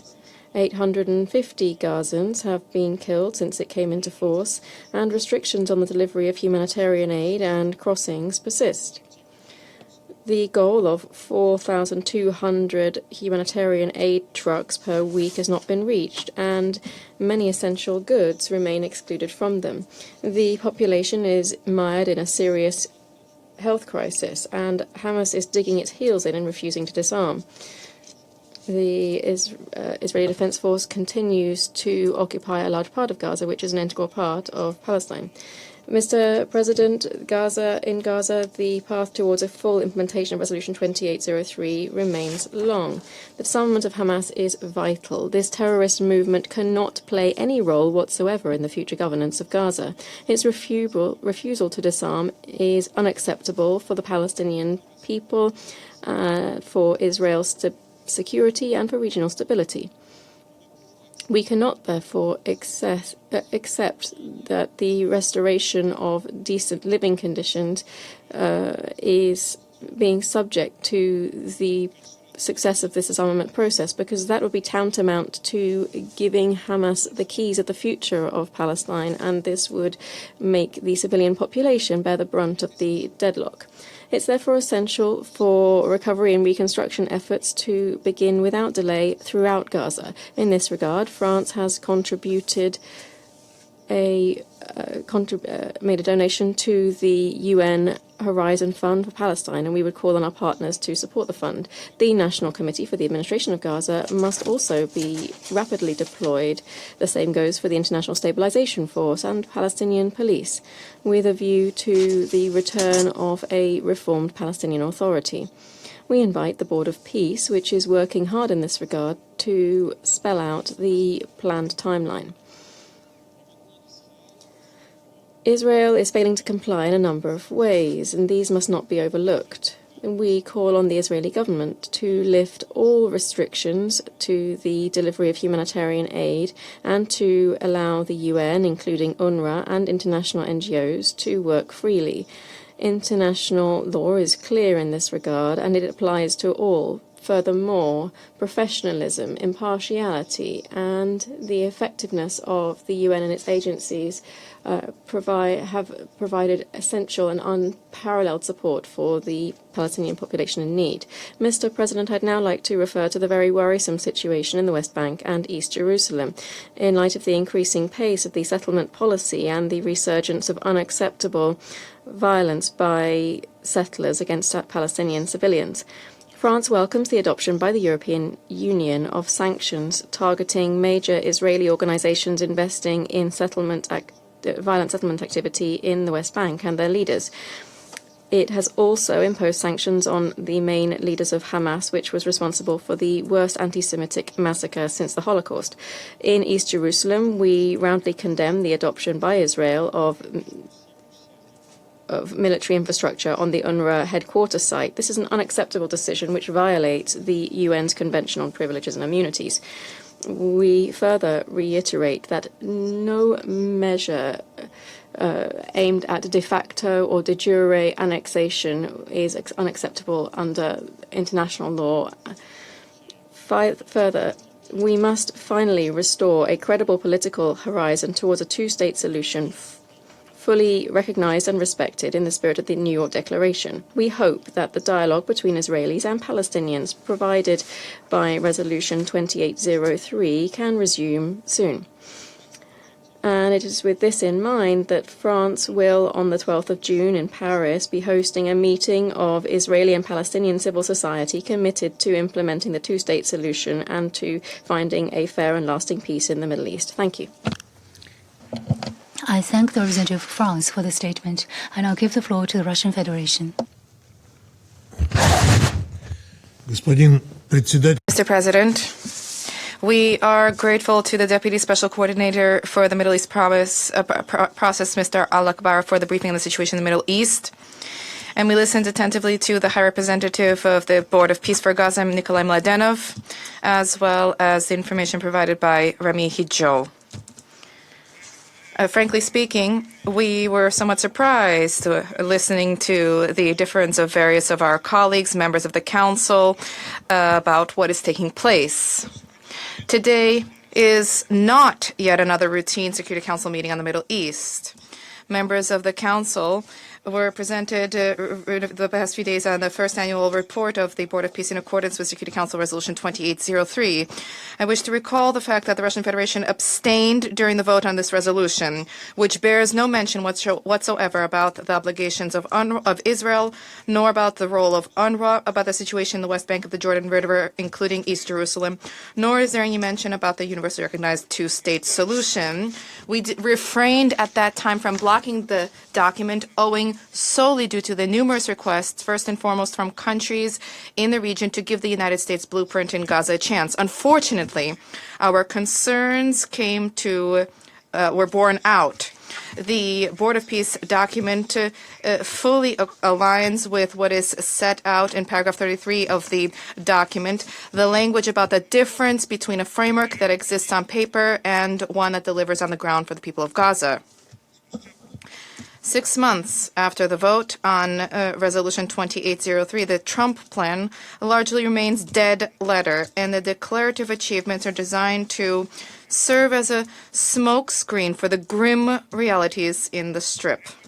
Israel's demands about the release of all hostages and the return of the bodies of the dead were fully accommodated and fulfilled, and a number of Palestinians were also released. At the same time, the provisions of the plan on the ceasefire, the delivery to the Strip of full-scale humanitarian assistance, the handover administration of the Strip to the Palestinian Technocratic Committee, the deployment of the International Stabilization Force, not to mention the promises to transform Gaza into Middle East Riviera with miracle cities, to breathe new life into it, and to create a special economic zone, turned out to be hollow. In fact, in Gaza, since the announcement of the cessation of hostilities on 10 October 2025, literally during each day, Israeli fire is killing peaceful Palestinian citizens. More than 880 people were killed and more than 2,600 have been injured. According to OHCHR, the majority of these people died as a result of sniper fire or explosions at tripwires, which were positioned at access points for water sources. There is a real manhunt underway targeting Palestinian law enforcement officers. Incidentally, the Board of Peace report has the question of responsibility and accountability, and the number of ceasefire violations is elegantly being skirted. On the whole, since the 7th of October 2023, the number of Palestinian casualties, according to the most modest estimates, is approximately 73,000 dead and 170,000 injured. Tens of thousands are still missing and buried under the rubble. And those who survived in Gaza continue to suffer as a result of acute water shortages in basic necessities, communicable diseases, and they're being forced to relocate en masse through the prohibitions and restrictions which were imposed and permitted by the Israelis. In the Strip, as was mentioned during the recent OHCHR briefing, there is a horrific lack of sanitation, which is compounded by acute drinking water shortages. The United Nations flash humanitarian appeal for $4 billion according to existing information, is financed to the tune of a meager 12%. Alternative to large-scale bloodletting and starvation in the Strip essentially became asphyxiation and blockade. Mr. President, those who read the Board of Peace report may come under the impression that Hamas alone is to blame for all the misfortunes plaguing Gaza. Essentially, it is proposed that we accept the premise whereby blocking humanitarian assistance, investments, and development assistance can be made contingent upon political demands. We are explicitly being told in writing that until the Palestinian groups disarm, better to forget about the provisions of the Trump plan about Israel not occupying and annexing the Gaza Strip, and the residents of the Strip will be given the opportunity to build a better life. And at the same time, it is proposed that the membership of the Security Council exert pressure on Hamas and the Palestinian factions for them to accept the roadmap and the framework document on disarmament, which were not even shown to the membership of the Security Council. Incidentally, such cats in sacks no longer surprise us. There are no concrete political obligations to the Palestinians themselves contained in the U.S. plan on Gaza. The Palestinians, who have been tormented by a decades-long brutal war, are cynically being plied with idyllic depictions of seaside resorts, skyscrapers, and promises of jobs, and this in the place of their own state, which was promised to them by the international community more than 70 years ago. But these promises no longer inspire any faith. Israel has international obligations for the delivery of assistance to UNRWA. Not only is it blatantly violating this, but is also carrying out provocative actions. On the 17th of May, where the recently demolished UNRWA headquarters had been located, Israel, in East Jerusalem, the Israeli leadership announced plans to build an IDF museum and enlistment office there. We support the statement of the UN Secretary General with a strong condemnation of this decision and the call to return the UNRWA compound to the United Nations. Reports are surfacing about the reconsideration of the provisions of the plan, whereby Gaza was to have shifted at the transitional phase to the control of the National Committee for the Administration of Gaza. Allegedly, there are plans for 65% of the territory of the Strip to be handed over to the full control of West Jerusalem and only 35% to the National Committee for the Administration of Gaza. At the same time, arrivals into the Israeli-controlled area will be subject to quotas and their permissions. We would be grateful to the distinguished briefer representing the Board of Peace for comments on this.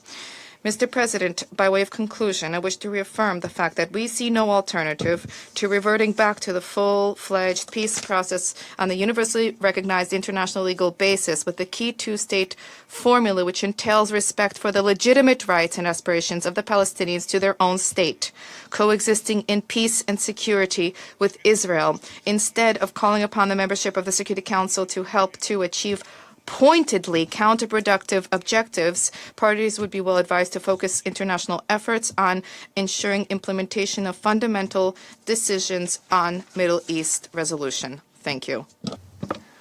I thank the representative of the Russian Federation for the statement. I now give the floor to the representative of Panama. Gracias, señor. Thank you, Mr. President. Panama, I would like to thank the briefers, Mr. Ramiz Alakbarov, Mr. Nikolai Mladenov, and Mr. Rami Hijo for their briefings. These attest once again to the profound, prolonged, and regrettable deterioration of the situation in Gaza and the West Bank. We welcome the presence here of delegations from the Observer State of Palestine and Israel who honor us with their participation. The figures that we hear month after month reflect how entire generations continue to grow up, marked by the cruelty of war in a region where, regrettably, peace remains more fragile than destruction. The ceasefire reached in October 2025 thanks to the efforts of the United States, Qatar, Egypt, and Turkey, and supported by this Council through Resolution 2803, opened a window of opportunity which enabled the release of hostages, the expansion of humanitarian assistance, and the beginning of a new phase for the Gazan civilian population. Panama welcomes the work carried out by the Board of Peace for Gaza under the hopeful coordination of Mr. Nikolai Mladenov, aimed at facilitating humanitarian assistance, supporting early recovery, and moving towards more dignified conditions for the population. We value the clear, comprehensive, detailed explanation relating to the architecture of the roadmap provided by the High Representative Mladenov. This allowed us to better understand the steps that need to be undertaken by the parties gradually with reciprocal compliance in an incremental manner to move towards peace and the reconstruction of Palestine, as well as to understand the obstacles thereto. While we recognize some partial progress made through these efforts relating to the situation on the ground, we note that 7 months on, the fragile situation reveals that any relief remains insufficient in light of the pace of the deteriorations of conditions on the ground. Since October, almost 870 people have died, and more than 2,500 have been wounded in Gaza. This is equivalent to almost 4 persons dead per day and more than 11 wounded, while hundreds of bodies continue to be recovered from the rubble. Approximately 76% of the homes in Gaza have been either damaged or destroyed, while hundreds of thousands of people are living in makeshift shelters or in severely affected structures. More than 637,000 children continue not to have sustained access to education, and thousands of patients remain in need of urgent medical evacuation. Panama reiterates its call to guarantee full, safe, sustained, and unhindered humanitarian access throughout the Gaza Strip, as well as to strengthen protection mechanisms for the civilian population. This should be done by all parties at all times in accordance with international humanitarian law.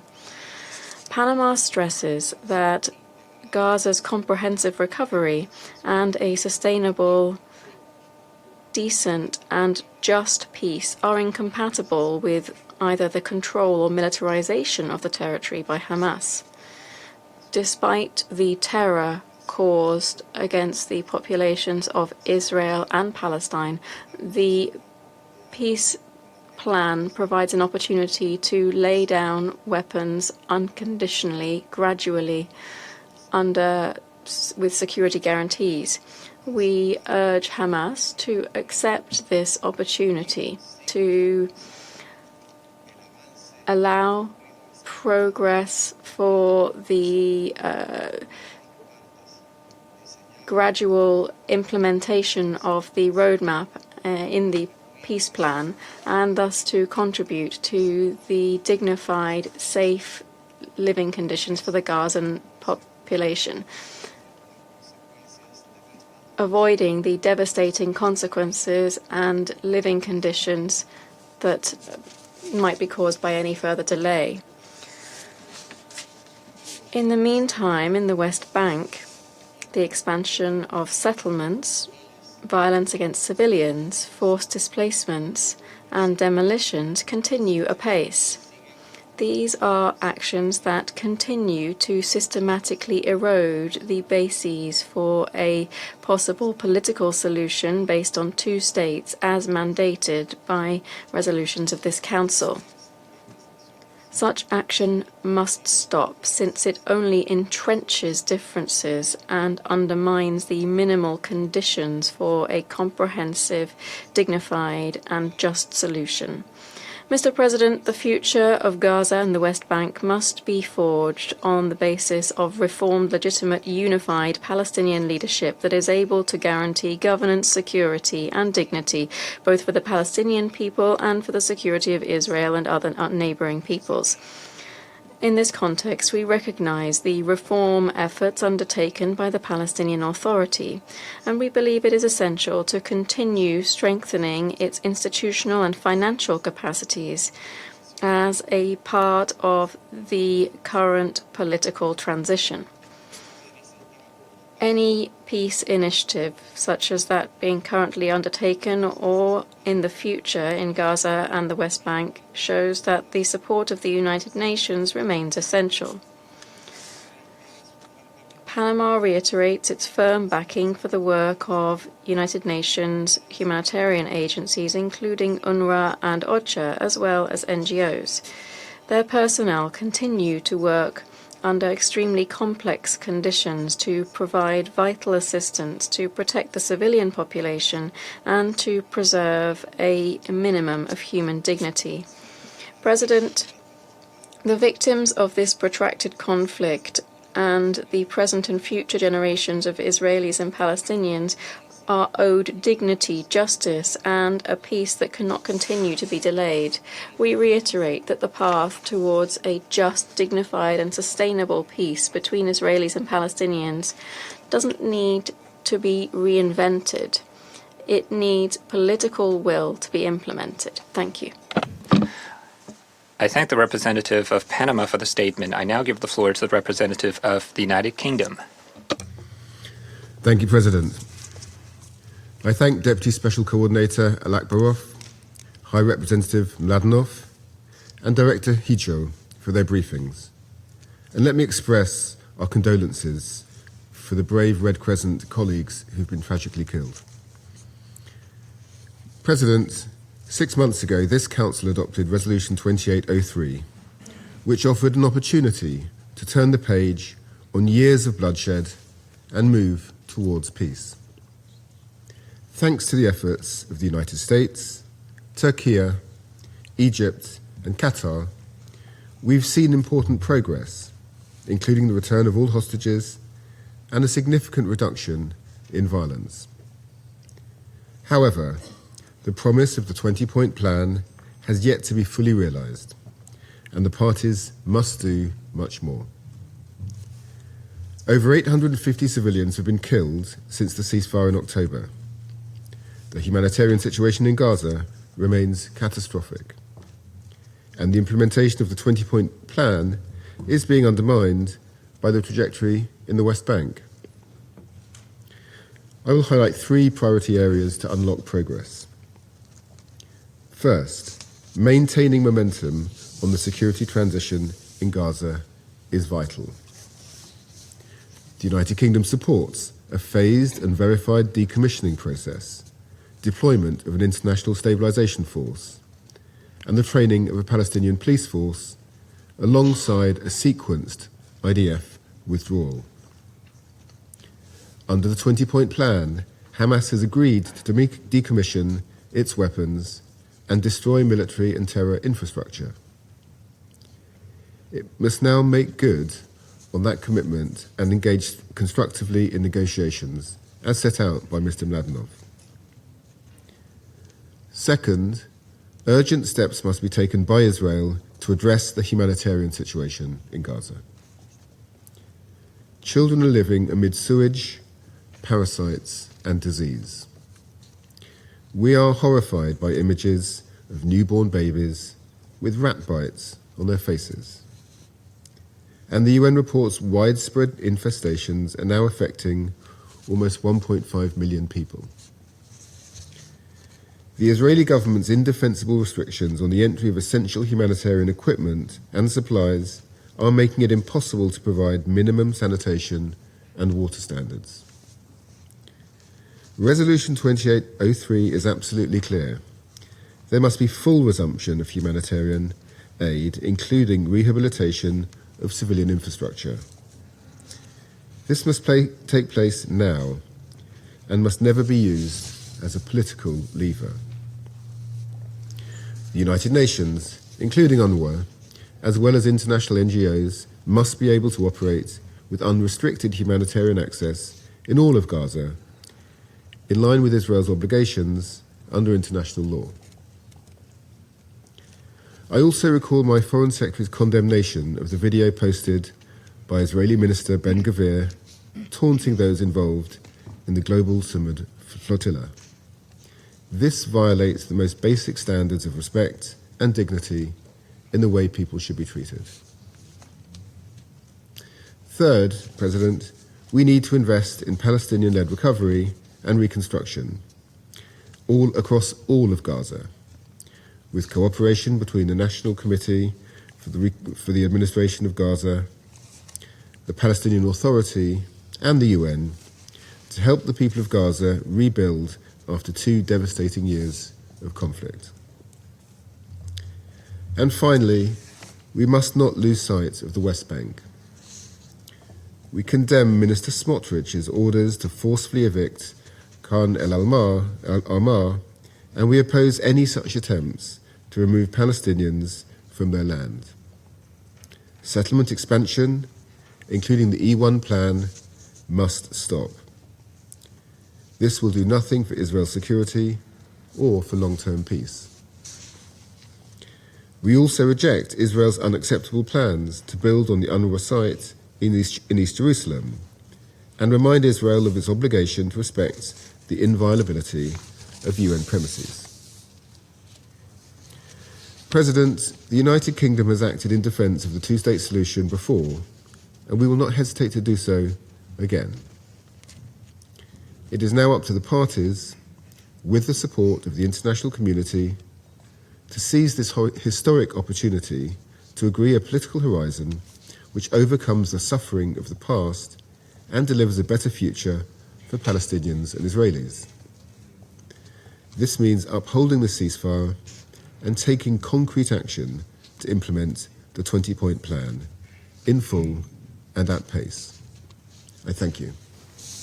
感谢 I thank the representative of the United Kingdom for the statement. I now give the floor to the representative of Colombia. Thank you, Mr. President. I'm grateful for the briefers made by the Special Coordinator, Mr. Alakbarov, the High Representative for the Board of Peace, and the High Representative, Mr. Nikolai Mladenov, and the representative of civil society, Mr. Rami Hijo.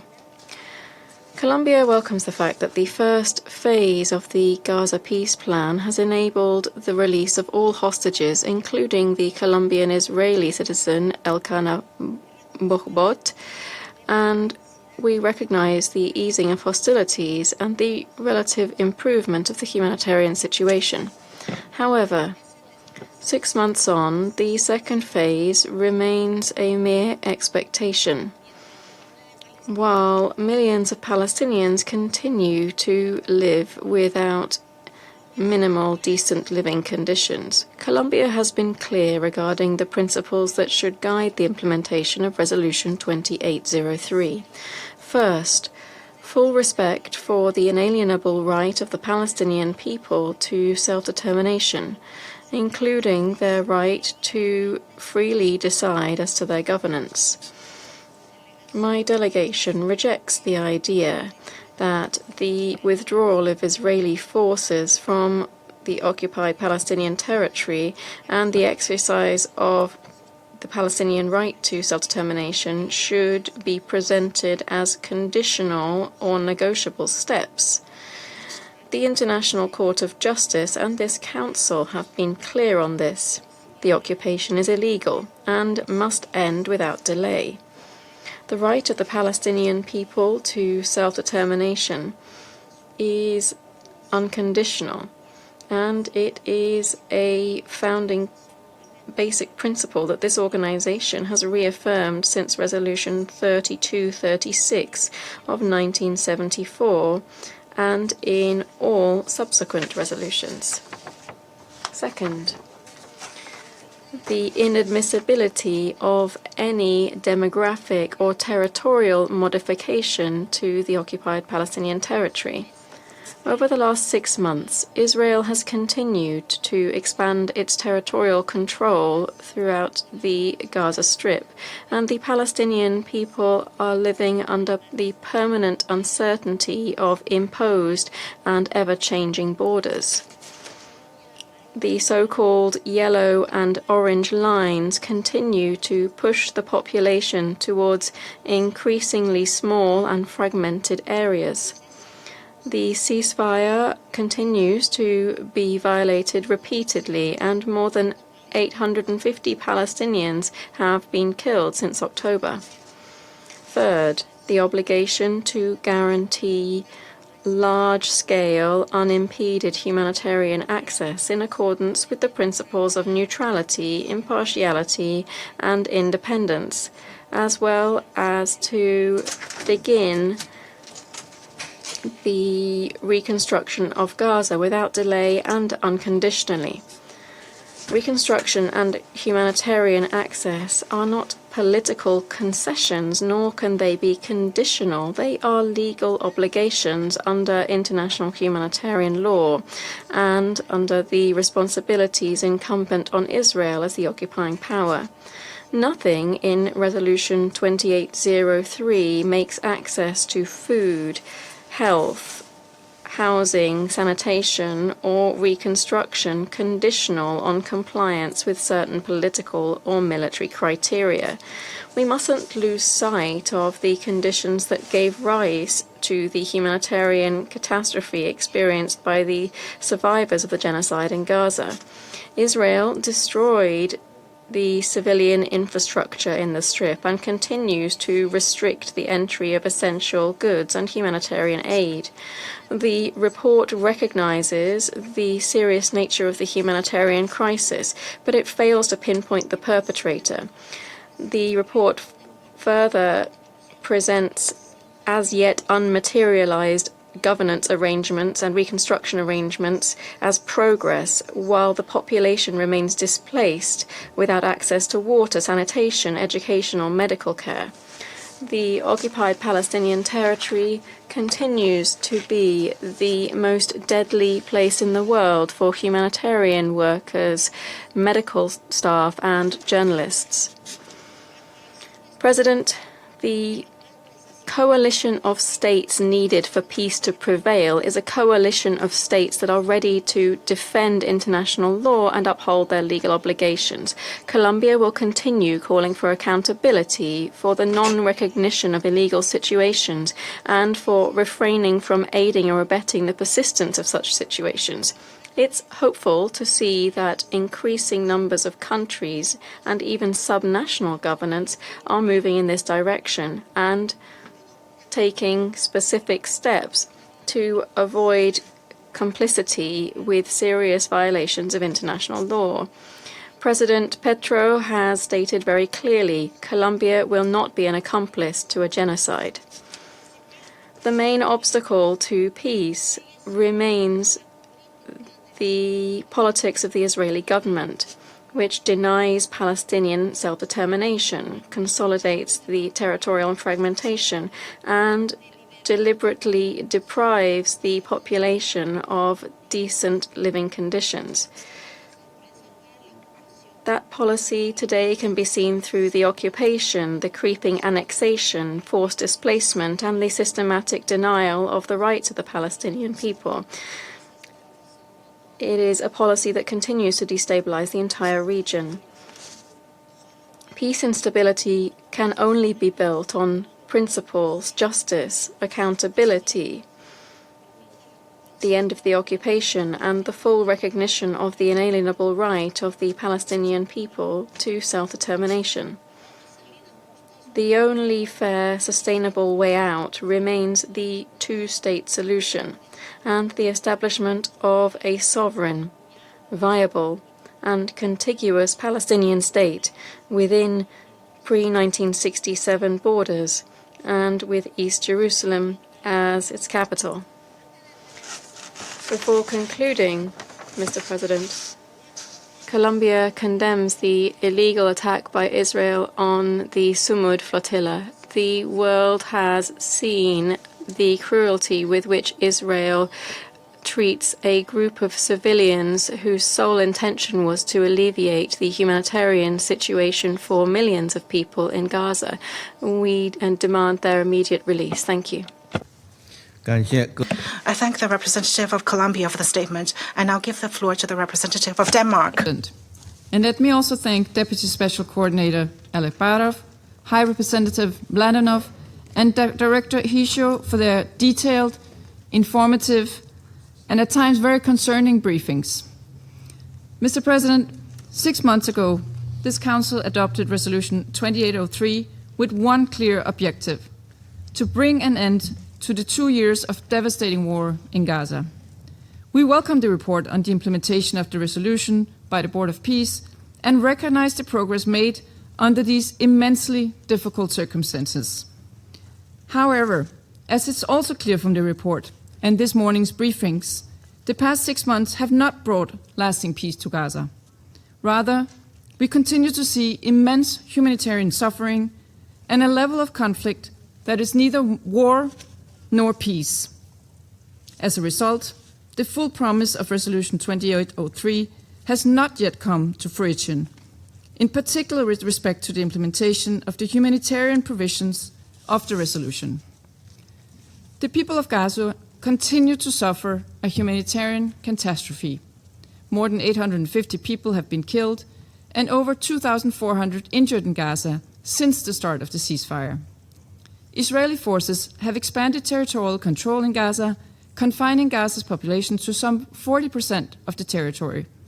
Many families continue to live on only one meal per day in deplorable conditions. At the same time, we've seen no movement of willingness from Hamas to end its regime and lay down arms as stipulated in Resolution 2803. So, as we reflect on the past 6 months and look to the next, it remains our urgent responsibility to reverse this trend to make Resolution 2803 succeed and to preserve the prospects of lasting peace. To do this, we should be guided by several core points, many of which were also contained in the roadmap described by Mr. Mladenov. First, all parties must fully respect the ceasefire and cease all attacks. With more than 200 children killed since the beginning of the ceasefire, it is clear that civilians are still not sufficiently protected. This week's focus on protection of civilians reminds us of that obligation and how far we are from fulfilling it. Second, Israel must lift restriction on humanitarian aid and respect international humanitarian law. All crossings into Gaza must be opened fully and consistently. Humanitarian personnel must be protected.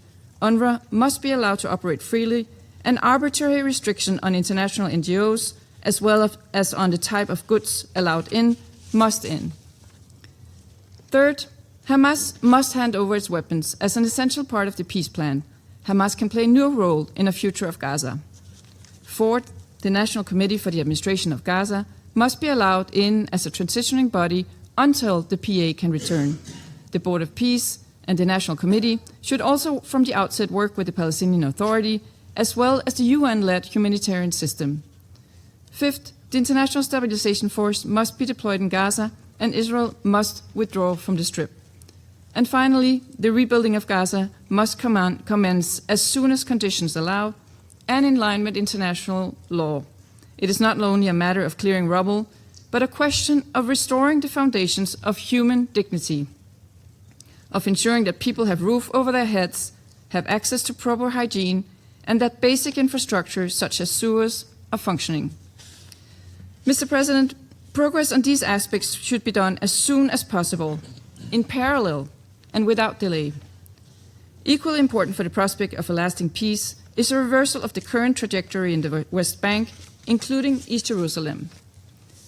As the Security Council meeting in area format held 2 weeks ago demonstrated, the situation in the West Bank is approaching a point of no return, with expansion of settlements, violence of extremist settlers, and administrative changes which undermine the viability of a Palestinian state. In this context, we condemn the evacuation orders issued for the Khan al-Ahmar community earlier this week. All such steps undermine the two-state solution and the implementation of the 20-point plan. We reiterate that Gaza and the West Bank must be reunited under a reformed Palestinian Authority, governing a Palestinian state that stands alongside Israel in peaceful coexistence. Mr. President, in closing, the moment for peace is not lost, but must be seized with urgency. Our responsibility is not simply to end the violence, but to create the conditions that prevent the resurgence of violence. The frameworks are there, inter alia, Resolutions 2334 and 2803, as well as the New York Declaration on the two-state solution. What is needed, as ever, is political will and action. I thank you. I thank the representative of Denmark for the statement. I give the floor to the representative of Bahrain. Mr. President, Excellencies, I thank Dr. Ramez Al-Akbarov, Deputy Special Coordinator for the Middle East Peace Process, for his valuable briefing. I would also like to thank Mr. Nikolai Mladenov, the High Representative for Gaza and the Director of the Board of Peace, for his briefing. I also thank Mr. Rami Hajou, Director of Humanitarian Projects in the Gaza Strip from the Palestine Red Crescent Society, for his valuable briefing. Mr. President, I would like to talk about the following 3 points. 1. The Kingdom of Bahrain expresses its deep concern regarding the difficult humanitarian situation facing 2 million Palestinians in the Gaza Strip, as the health situation deteriorates and as the crisis and the hygiene crisis continues and the resulting disease, as reported by the WHO in its report that documented thousands of cases linked to these conditions during the current year. This dark picture reaffirms the need for us to act quickly and without any delay to address the humanitarian situation and to provide immediate necessary assistance, particularly medical assistance, treatment, sufficiently pursuant to Security Council Resolution 2803 and all other relevant UN resolutions. Moreover, most students in Gaza are receiving either 3 hours or less of education a day and for 3 days a week. In this regard, we warn of the continued deprivation of children in Gaza from the opportunity to live with dignity, similar to their peers around the world. We recall in this regard initiatives issued by the Arab Summit held in 2024, the Bahrain Summit, that reaffirmed the need to provide educational and health services in areas of conflicts and crisis. Second, the repeated violations and provocations against the Muslim and Christian holy sites in the occupied Palestinian territory. This is a major cause for concern. This is a violation of the freedom of religion and belief. This threatens further escalation in the region. The Kingdom of Bahrain also reaffirms the importance of maintaining the historic and legal status quo in Al-Aqsa Mosque, and we reject any practices that jeopardizes the sanctity of the holy sites in East Jerusalem. These practices run counter to the principles and purposes of the UN Charter and the values for peaceful coexistence, respecting human dignity, the freedom of religions, and it contributes to further escalation and to undermining any prospects for peace and stability in the region. These practices, alongside activities for settlement expansion, violence from settlers, and ongoing restrictions on Palestinians, in addition to the displacements of thousands of Palestinians in the West Bank.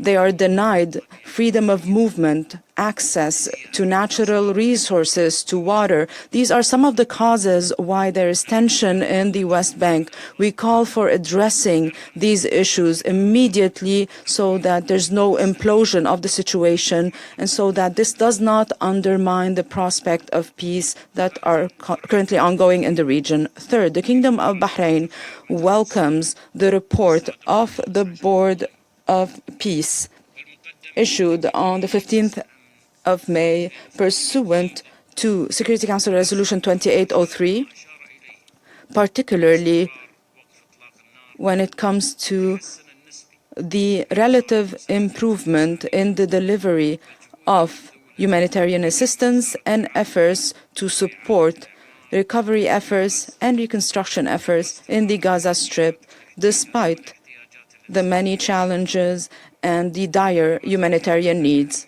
The Kingdom also reaffirms the need for ongoing efforts to allow legitimate Palestinian institutions and to strengthen civic administration to guarantee the safety and security of the Strip and to maintain the unity of Palestinian territory. We also reaffirm the need to make sure that the first phase of the comprehensive plan to end the conflict in Gaza be successful so that we can smoothly transition to the second phase.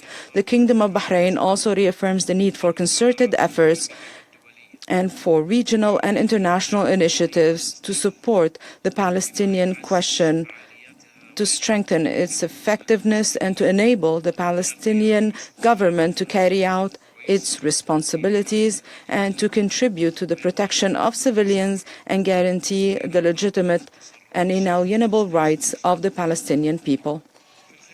In conclusion, The Kingdom of Bahrain reaffirms its constant position that supports the legitimate rights of the brotherly Palestinian people, notably the right to self-determination and the establishment of their state, a sovereign state alongside the state of Israel along the lines of 1967, with East Jerusalem as its capital, pursuant to the two-state solution and the Arab Peace Initiative, as well as relevant Security Council resolutions. I thank you, Mr. President.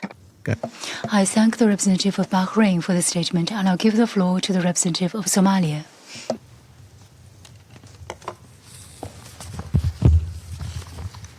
Sayyid al-Rais. Mr. President, at the beginning, I would like to thank the briefers, Mr. Al-Akbarov, the Deputy Special Coordinator for the Middle East Peace Process, for his valuable briefing, and Mr. Nikolai Mladenov, the High Representative for Gaza, for the report on the implementation of Security Council Resolution 2803, and Mr. Rami Hejro, Director of Humanitarian Projects in the Gaza Strip from the Palestine Red Crescent Society, for his valuable briefing that highlighted the dire humanitarian situation in the Gaza Strip and the occupied Palestinian territory. Somalia is following with grave concern the deteriorating humanitarian and security situation in the occupied Palestinian territory, particularly in the Gaza Strip, where the suffering of civilians is increasing and there are increasing humanitarian needs, while there are violations threatening the life and dignity of the Palestinian people. Mr. President, although many months have passed since the adoption of Resolution 2803, however, the humanitarian reality of Palestinians is getting worse. Humanitarian reports talk about ongoing restrictions on the delivery of humanitarian assistance and main goods, including medication, health devices, fuel, and shelter material. There's also restrictions on what is called double-use goods, and this is preventing organizations from meeting the increasing needs of Palestinians. Somalia condemns the fact that the Zionist regime continues to target humanitarian and medical personnel. They should be protected and they need to carry out their functions, and this should not be disregarded. We also express our concern regarding the deteriorating health conditions, including the presence of waste, destruction to the infrastructure, and the absence of components for a dignified life, especially for children, women, and vulnerable groups. Mr. President, the Republic of Somalia condemns with the strongest terms the attacks and violations against Al-Aqsa Mosque, including raids by Israeli officials and settlers under the protection of the occupation forces, and restrictions on the access of people wishing to pray there, in violation of the current status quo and in great provocation of the sentiments of Muslims around the world. We also condemn reports on the determination of separatists in Somalia to open a diplomatic office in occupied Jerusalem in cooperation with the Zionist occupation regime. We reject any steps that undermine the unity, independence, or territorial integrity of Somalia, or that would add legitimacy to entities that are not recognized internationally. All measures to change the legal and historic or demographic status quo of Jerusalem, these measures are void and null pursuant to international law and relevant UN resolutions. Somalia reaffirms the need to respect the Hashemite custodianship of Muslim and Christian holy sites in Jerusalem. We reject any measures to change the identity or holy sites of the city. We warn of the risks of any escalation in the city that could jeopardize security and stability in the region. Mr. President, Somalia condemns attacks against ships heading towards Gaza and transporting humanitarian assistance.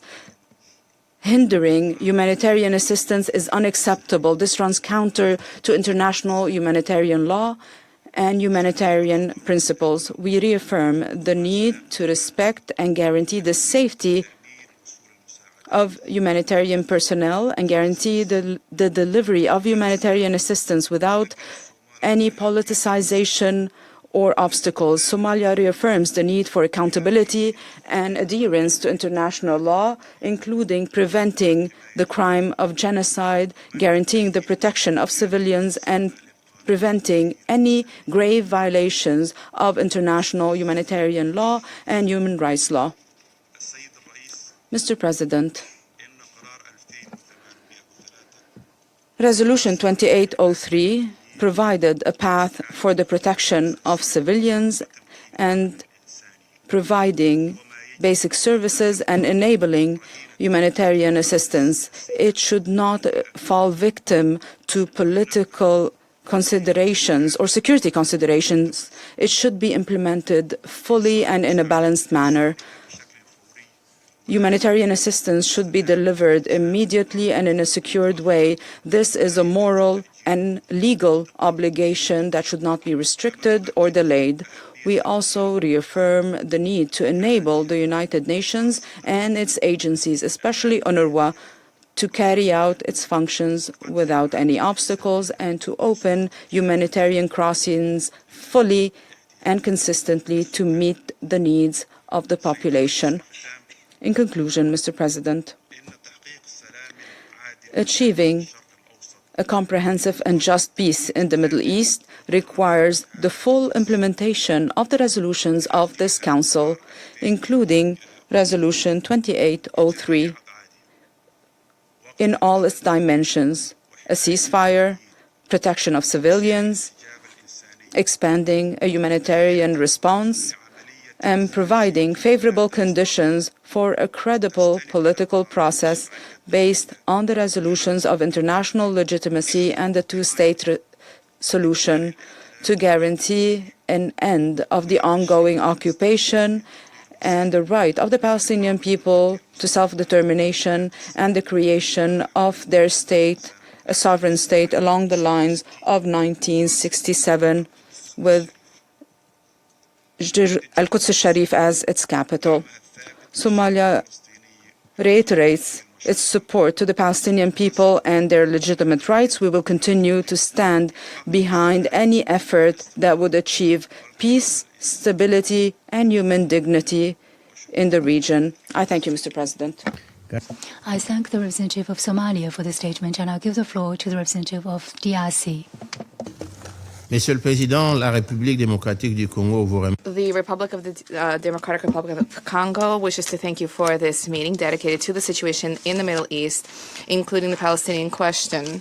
My delegation also wishes to thank Mr. Ramiz Alakbarov, Deputy Special Coordinator for the Middle East Peace Process, Mr. Nikolai Mladenov, a High Representative for Gaza and the Board of Peace, as well as Mr. Rami Hijo, Director of Humanitarian Projects in the Palestinian Red Crescent Society in the Gaza Strip, for their relevant briefings. Mr. President, 7 months after the entry into force of the ceasefire in Gaza, the relative calm that has been observed on the ground is a development which needs to be safeguarded with the utmost caution. After nearly 2 years of unabated violence, this situation remains fragile, requiring sustained efforts in order to improve the situation. The DRC in this regard welcomes the role played by the United States, Egypt, Qatar, and Turkey in mediation efforts and for upholding the ceasefire. And we also welcome the initiatives undertaken with a view to accelerating implementation of the comprehensive plan to bring the conflict in Gaza to a lasting end. Nevertheless, my delegation remains deeply concerned by the persistent deterioration of the situation in the occupied Palestinian territory, specifically in the Gaza Strip and West Bank, including in East Jerusalem. In Gaza, reports spell out ceasefire violations, which continue to stoke a particularly alarming humanitarian situation. The DRC calls for the relaxation of measures in order to accelerate deliveries of humanitarian assistance and to streamline the ability of the international community to meet the urgent needs of civilian populations. Secure, safe, and rapid humanitarian access needs to be guaranteed in accordance with international humanitarian law. Turning to the West Bank, the resurgence of violence there continues to fuel tensions on the ground, with a real risk of further compromising prospects for a lasting peace. Mr. President, the DRC takes note of the efforts undertaken through the implementation of Security Council Resolution 2803, specifically vis-à-vis the transitional governance mechanisms in Gaza and the stepping up of delivery of humanitarian assistance. Albeit encouraging developments, we do nevertheless note the fact that there are significant persistent challenges, specifically vis-à-vis the implementation of the comprehensive plan, meaningful compliance with the ceasefire, as well as the lifting of obstacles to humanitarian access. In that vein, we recall the importance of the balanced, credible, and inclusive implementation of initiatives underway in accordance with the Charter of the United Nations, international law, and relevant Security Council resolutions, and we call upon all parties to refrain from any measure that is liable to exacerbate tensions. The DRC furthermore recalls the fact that protection of civilians under international humanitarian law and under international human rights law remain overriding obligations during times of conflict. The fight against impunity in this regard remains vital in order to prevent future violations. Mr. President, the DRC reaffirms that no military solution can replace a credible, just, and lasting political resolution to the conflict for the benefit of both the Palestinian and Israeli peoples, in accordance with the Charter of the United Nations and the principles of international law and the relevant resolutions of the Security Council. In that vein, we support a pragmatic approach that would allow a reformed Palestinian Authority to fully shoulder its responsibilities regarding governance through a comprehensive and inclusive political process. To conclude, the DRC stands ready, and we wish to state that we will remain mobilized and ready to work alongside colleagues at the Council and international partners in order to uphold the political, humanitarian, and financial commitment to affected populations, and in order to support efforts that are geared towards setting the stage for a lasting, just, and comprehensive peace in the Middle East. Thank you. I thank the representative of the Democratic Republic of the Congo for the statement. I shall now make a statement in my capacity as the representative of China. Colleagues, I thank Deputy Special Coordinator Alakbarov and Mr. Mladenov for their briefings. I thank Mr. Hiju for the moving statement. Last October, the Gaza Ceasefire Agreement was reached. Last November, the Security Council adopted Resolution 2803. The international community generally hopes that Gaza will emerge from conflict and catastrophe and usher in peace and tranquility. We take note of the first report submitted to the Security Council by the Board of Peace and of some improvement in the situation in Gaza. Yet there is still a long way to go before the guns are silenced once and for all and the suffering is ended completely. The ceasefire has not yet brought peace. Attacks and casualties are continuing, and over 2 million people are struggling to survive amid the ruins. Faced with the grave situation, it is all the more imperative for the international community to build greater consensus and make more active efforts. I will make 3 points. First, a lasting ceasefire must be achieved in Gaza, and violent attacks must be stopped. Since the ceasefire agreement was reached, Israel has been carrying out almost daily bombings and attacks, which have already killed over 870 people. Any breach of the ceasefire will undermine the fragile situation and lead to the resumption of fighting. Any deliberate provocation or adventurism will jeopardize the negotiations process and serves no one's interests. We call upon all parties concerned, especially Israel, to fully abide by the ceasefire agreement and realize a truly lasting ceasefire in Gaza. The guarantors of the ceasefire agreement and relevant parties with important influence should take more active steps to uphold the ceasefire. Second, the humanitarian situation in Gaza must be improved without delay to ease the suffering of the people. The increase in humanitarian supplies entering Gaza is a positive and welcome development, yet the quantities of supplies are not the only standard for assessing the humanitarian situation. At present, the humanitarian situation in Gaza remains dire. Drinking water, medical supplies, fuel, and other basic supplies continue to be in shortage, and massive numbers of people lack shelter. The public health issue in Gaza must be given serious attention. Sewage, rubble, and overcrowded environments are highly conducive to the spread of infectious diseases, and the recent surge in cases of parasite and rodent infestations could trigger a severe crisis. Israel must fulfill its obligations under international humanitarian law as the occupying power, lift restrictions on humanitarian access, and allow urgently needed medicine, fuel, and shelter materials, among others, to enter Gaza. UNRWA is the backbone of humanitarian operations in Gaza. For some time now, Israel has continued to suppress and restrict the work of UNRWA, and recently even announced that it will establish military facilities at UNRWA's premises in East Jerusalem. We are gravely concerned over this and urge Israel to effectively guarantee the privileges, immunities, and normal mandate delivery of UNRWA. Third, it's important to stay committed to the general direction of the two-state solution and steadily advance the post-war arrangement for Gaza. The two-state solution is the only viable way forward for the settlement of the Palestinian question. Any arrangements or new mechanisms must adhere to the principle of Palestinians governing Palestine, respect the will of the Palestinian people, and promote rather than undermine the two-state solution. The international community must pull greater efforts to revitalize the prospects of the two-state solution, reject any unilateral action that erodes the foundation of the two-state solution, and oppose any attempts to alter Gaza's demographic or territorial structures. The Security Council bears the primary responsibility in the maintenance of international peace and security. It should continue paying close attention to the situation in Gaza and its post-war arrangement and play its due role. Gaza and the West Bank are both integral parts of Palestine, and tensions in the West Bank must not be overlooked either.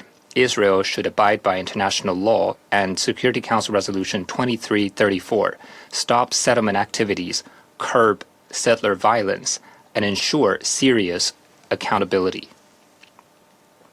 Colleagues, China stands ready to work with the international community for the realization of a comprehensive and lasting ceasefire in Gaza, the easing of the humanitarian crisis, and the implementation of the two-state solution, and for the early realization of the comprehensive, just, and lasting settlement of the Palestinian question. I thank you. I resume my functions as President of the Council. I now give the floor to the permanent observer of the Observer State of Palestine.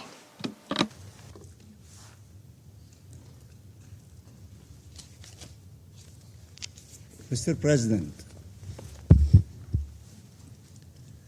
allow me at the outset to thank China for convening this timely meeting and to thank Deputy Special Coordinator Ramiz Al-Akbarov and High Representative Mladinov for their reports.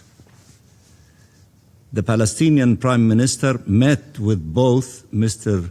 Al-Akbarov and Mr. Mladinov in recent weeks to coordinate efforts, and we look forward to continued cooperation for the benefit of our people in the Gaza Strip. Allow me to express our appreciation to Rami Hijjo for his powerful and heartbreaking testimony and for all the works he and the Palestine Red Crescent and the humanitarian community are doing. Mr. President, let me start by stating once again that we welcomed the comprehensive plan together with the group of 8 Arab and Muslim countries and the broader international community for a clear purpose: stopping the bloodshed, ending the suffering of families separated from their loved ones, ending the famine and the humanitarian catastrophe, and reversing the attempts at forcible displacement and annexation. All these requirements are explicitly stated in the plan. So let me be absolutely clear. Nothing can justify collective punishment against over 2 million Palestinians.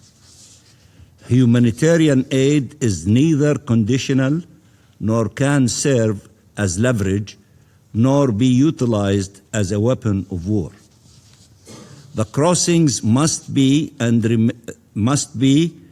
remain open, and aid must flow at scale, including desperately needed shelters, medicine, and food, as well as the necessary equipment to remove debris and restore basic services. Delays must not be tolerated, and the obstacles must be lifted. And humanitarian actors, whether the UN, the Palestine Red Crescent, or NGOs, must be allowed to operate and to do so safely. This is critical when you know that 77% of the Palestinian population in Gaza continues to face high levels of acute food insecurity and is largely dependent on aid to survive, and when families continue to live amid ruins in makeshift tents and facing the spread of rodents and diseases, lacking the most basic services, including when it comes to health, water, sanitation, and education. Forcible displacement, including by creating unbearable conditions of life, is a crime and must be combated. Annexation is unlawful and remains so under any circumstances. Let me quote Netanyahu in this regard, and I quote, "We brought back all our hostages up to the last one." He should thank President Trump for that. "And we did it without ceding territories. Today, we control 60% of Gaza. Today, 60%. Tomorrow, we shall see." End of quotation. The Prime Minister of Israel. Such a blatant confession to Israelis' annexation policies in Gaza that mirror its policies in the West Bank, where Israel also controls 60% of Palestinian land, warrants a proper, decisive, unequivocal response in words and in actions. We have to see the total picture, not only a small corner or a section of it.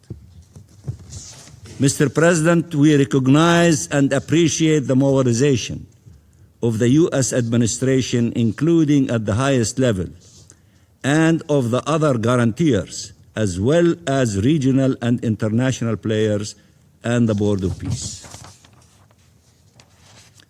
We need the current international efforts in Gaza towards recovery and reconstruction to succeed because our people's lives depend on it. We want them to succeed. Our people are the most to benefit from their success. So we will spare no efforts in helping ensure that success. That is the only acceptable Palestinian attitude, and that is a moral obligation towards our people whose suffering remains unbearable. The measure of our success will be the developments on the ground in Gaza and our ability to save Palestinian lives and restore dignified life in Gaza, as well as ensuring that all transitional arrangements are conducive to and respectful of the unity and territorial integrity of the Palestinian people and its right to self-determination. Mr. President, all parties have to fully abide by their commitments under the ceasefire agreement. No delays and no excuses, starting with actually respecting the ceasefire. We recognize that the ceasefire agreement has saved thousands of lives. But Israel killed over 870 Palestinians, as you have indicated in your statement, Mr. President, and injuring thousands since the ceasefire entered into force is not a footnote or a secondary matter. It is one that deserves the utmost attention to bring these attacks to an end. Imagine if 800 Israelis had been killed, or for that matter, if 80 had been killed. What would be the reactions? Would anyone still consider that we were successful in upholding the ceasefire agreement? We have a duty to ensure the world does not get accustomed to seeing Palestinians killed. That's a duty, obligation. We are not irrelevant and others are super relevant. Such hypocrisy should not be tolerated. Our vision is clear and it is aligned with the terms of the plan and endorsed by the international community as a whole. Gaza is an integral part of Palestine. It must be reunified with the West Bank under the Palestinian National Authority. The principle of one state, one government, one law, and one gun must be fully upheld. And Israel must fully withdraw from the Gaza Strip. No occupation, no displacement, no annexation. We are sparing no effort in upholding our own obligations and commitments, but it is critical that all parties are held to the same standard. While we are engaging with the U.S. on the steps undertaken by the Palestinian Authority in the context of our commitment to nonviolence, the two-state solution and reforms, Israel continues to unleash, incite, and enable violence against Palestinian civilians, whether by its occupation forces or by Israeli settlers, and to take blatant steps towards the destruction of the Palestinian state and the two-state solution, including policies designed to induce the collapse of the Palestinian Authority. Mr. President, the Israeli government got so used to getting away with its crime against the Palestinian people that it eventually attacked and killed humanitarian personnel from your countries, the flotilla. It killed and maimed UN peacekeepers. It subjected citizens from your countries to ill and degrading treatment. Make no mistake, Ben Gvir is the tip of the iceberg. The problem is the iceberg, not only its emerged part. Netanyahu was dismayed not by Ben Gvir's actions, but the fact he filmed and broadcasted them to appeal to his electorate ahead of the upcoming elections. Netanyahu himself, like Ben Gvir, called the members of the Gaza flotilla terrorist supporters. The term terrorist has now been used to characterize the entire Palestinian population. UN personnel, humanitarian personnel, activists from around the globe, including from your countries. Its ever-expanding grasp allows to dehumanize, demonize, and kill and harm anyone. You were correctly outraged by how Ben Gvir treated your nationals. Please think of how he treats ours. Ben Gvir gave barely a glimpse of the treatment reserved to Palestinian prisoners. Over 100 of them died in custody under torture or due to starvation and medical neglect in the last 2 years. They are subjected to inhumane and degrading treatment, assault, sexual abuse, and rape. There are hundreds, maybe thousands of Palestinians who were detained and disappeared, and their families ache every day not knowing what is their fate. The evidence of these horrors is undeniable.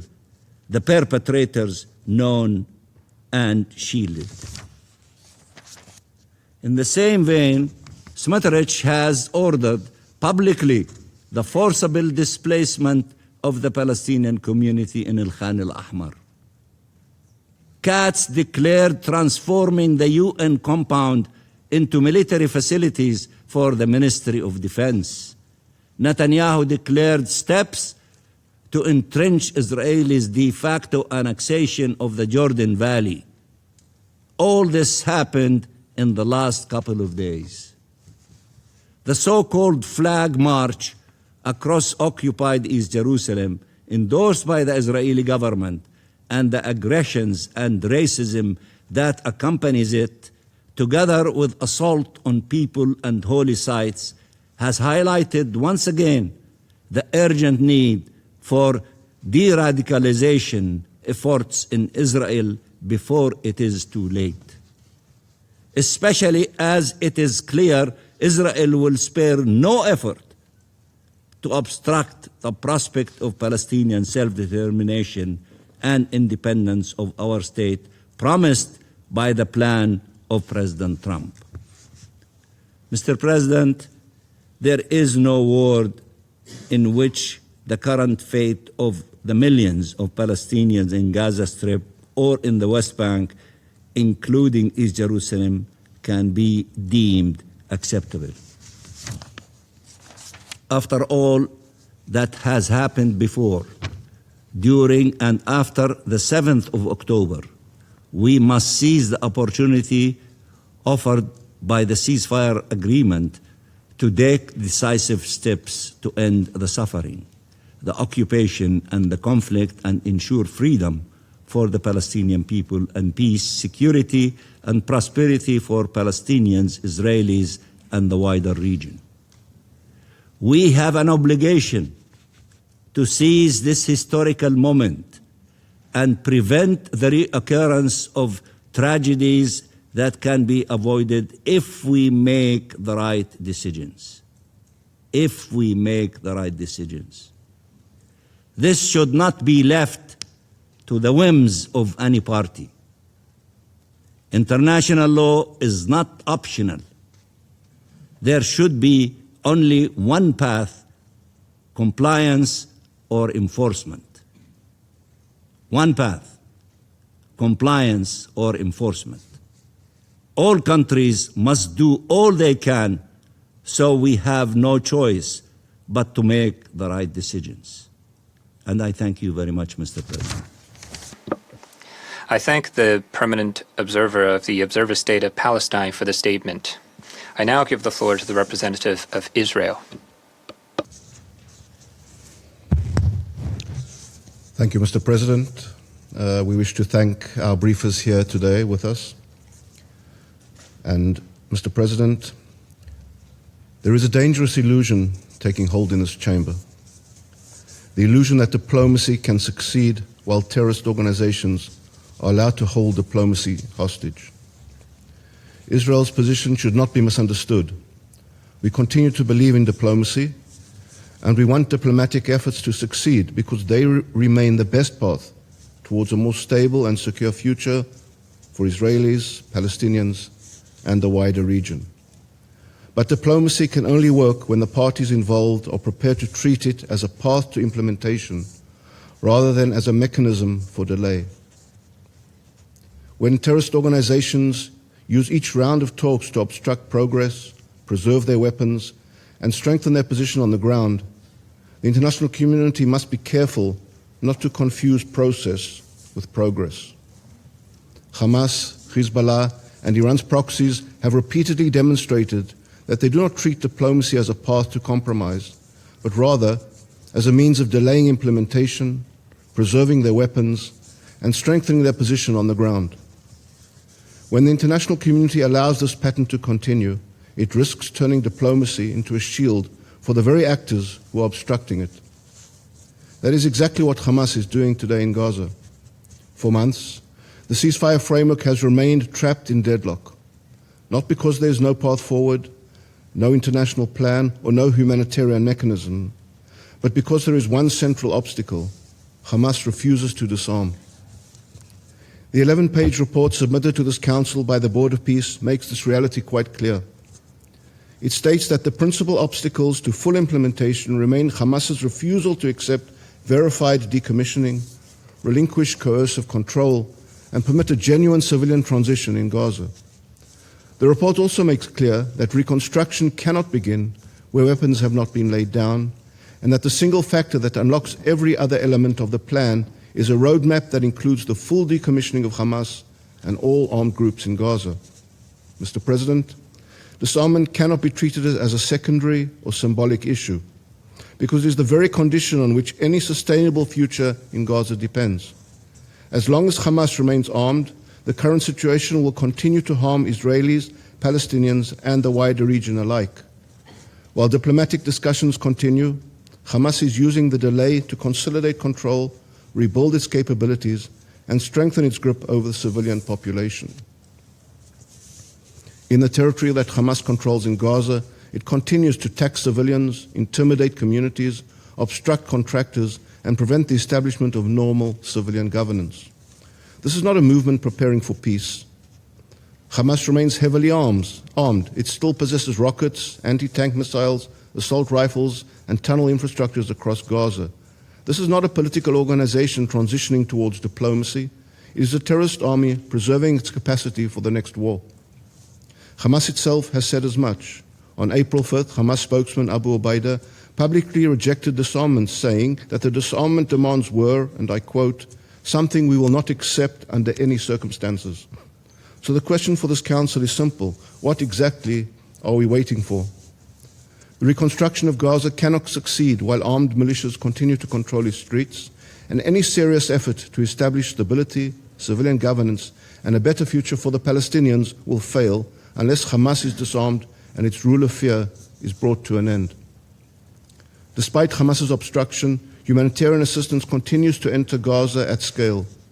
Since the ceasefire arrangements began, the volume of humanitarian aid entering Gaza has increased significantly, with 1.6 million tons of food having entered the Strip. Most bakeries have resumed operations, and basic food conditions have stabilized for the first time since 2023. Approximately 600 trucks are entering Gaza every day, around 4,200 a week, and all crossings are open, with 70 to 80% of that cargo dedicated to food, together with sanitation and medical supplies.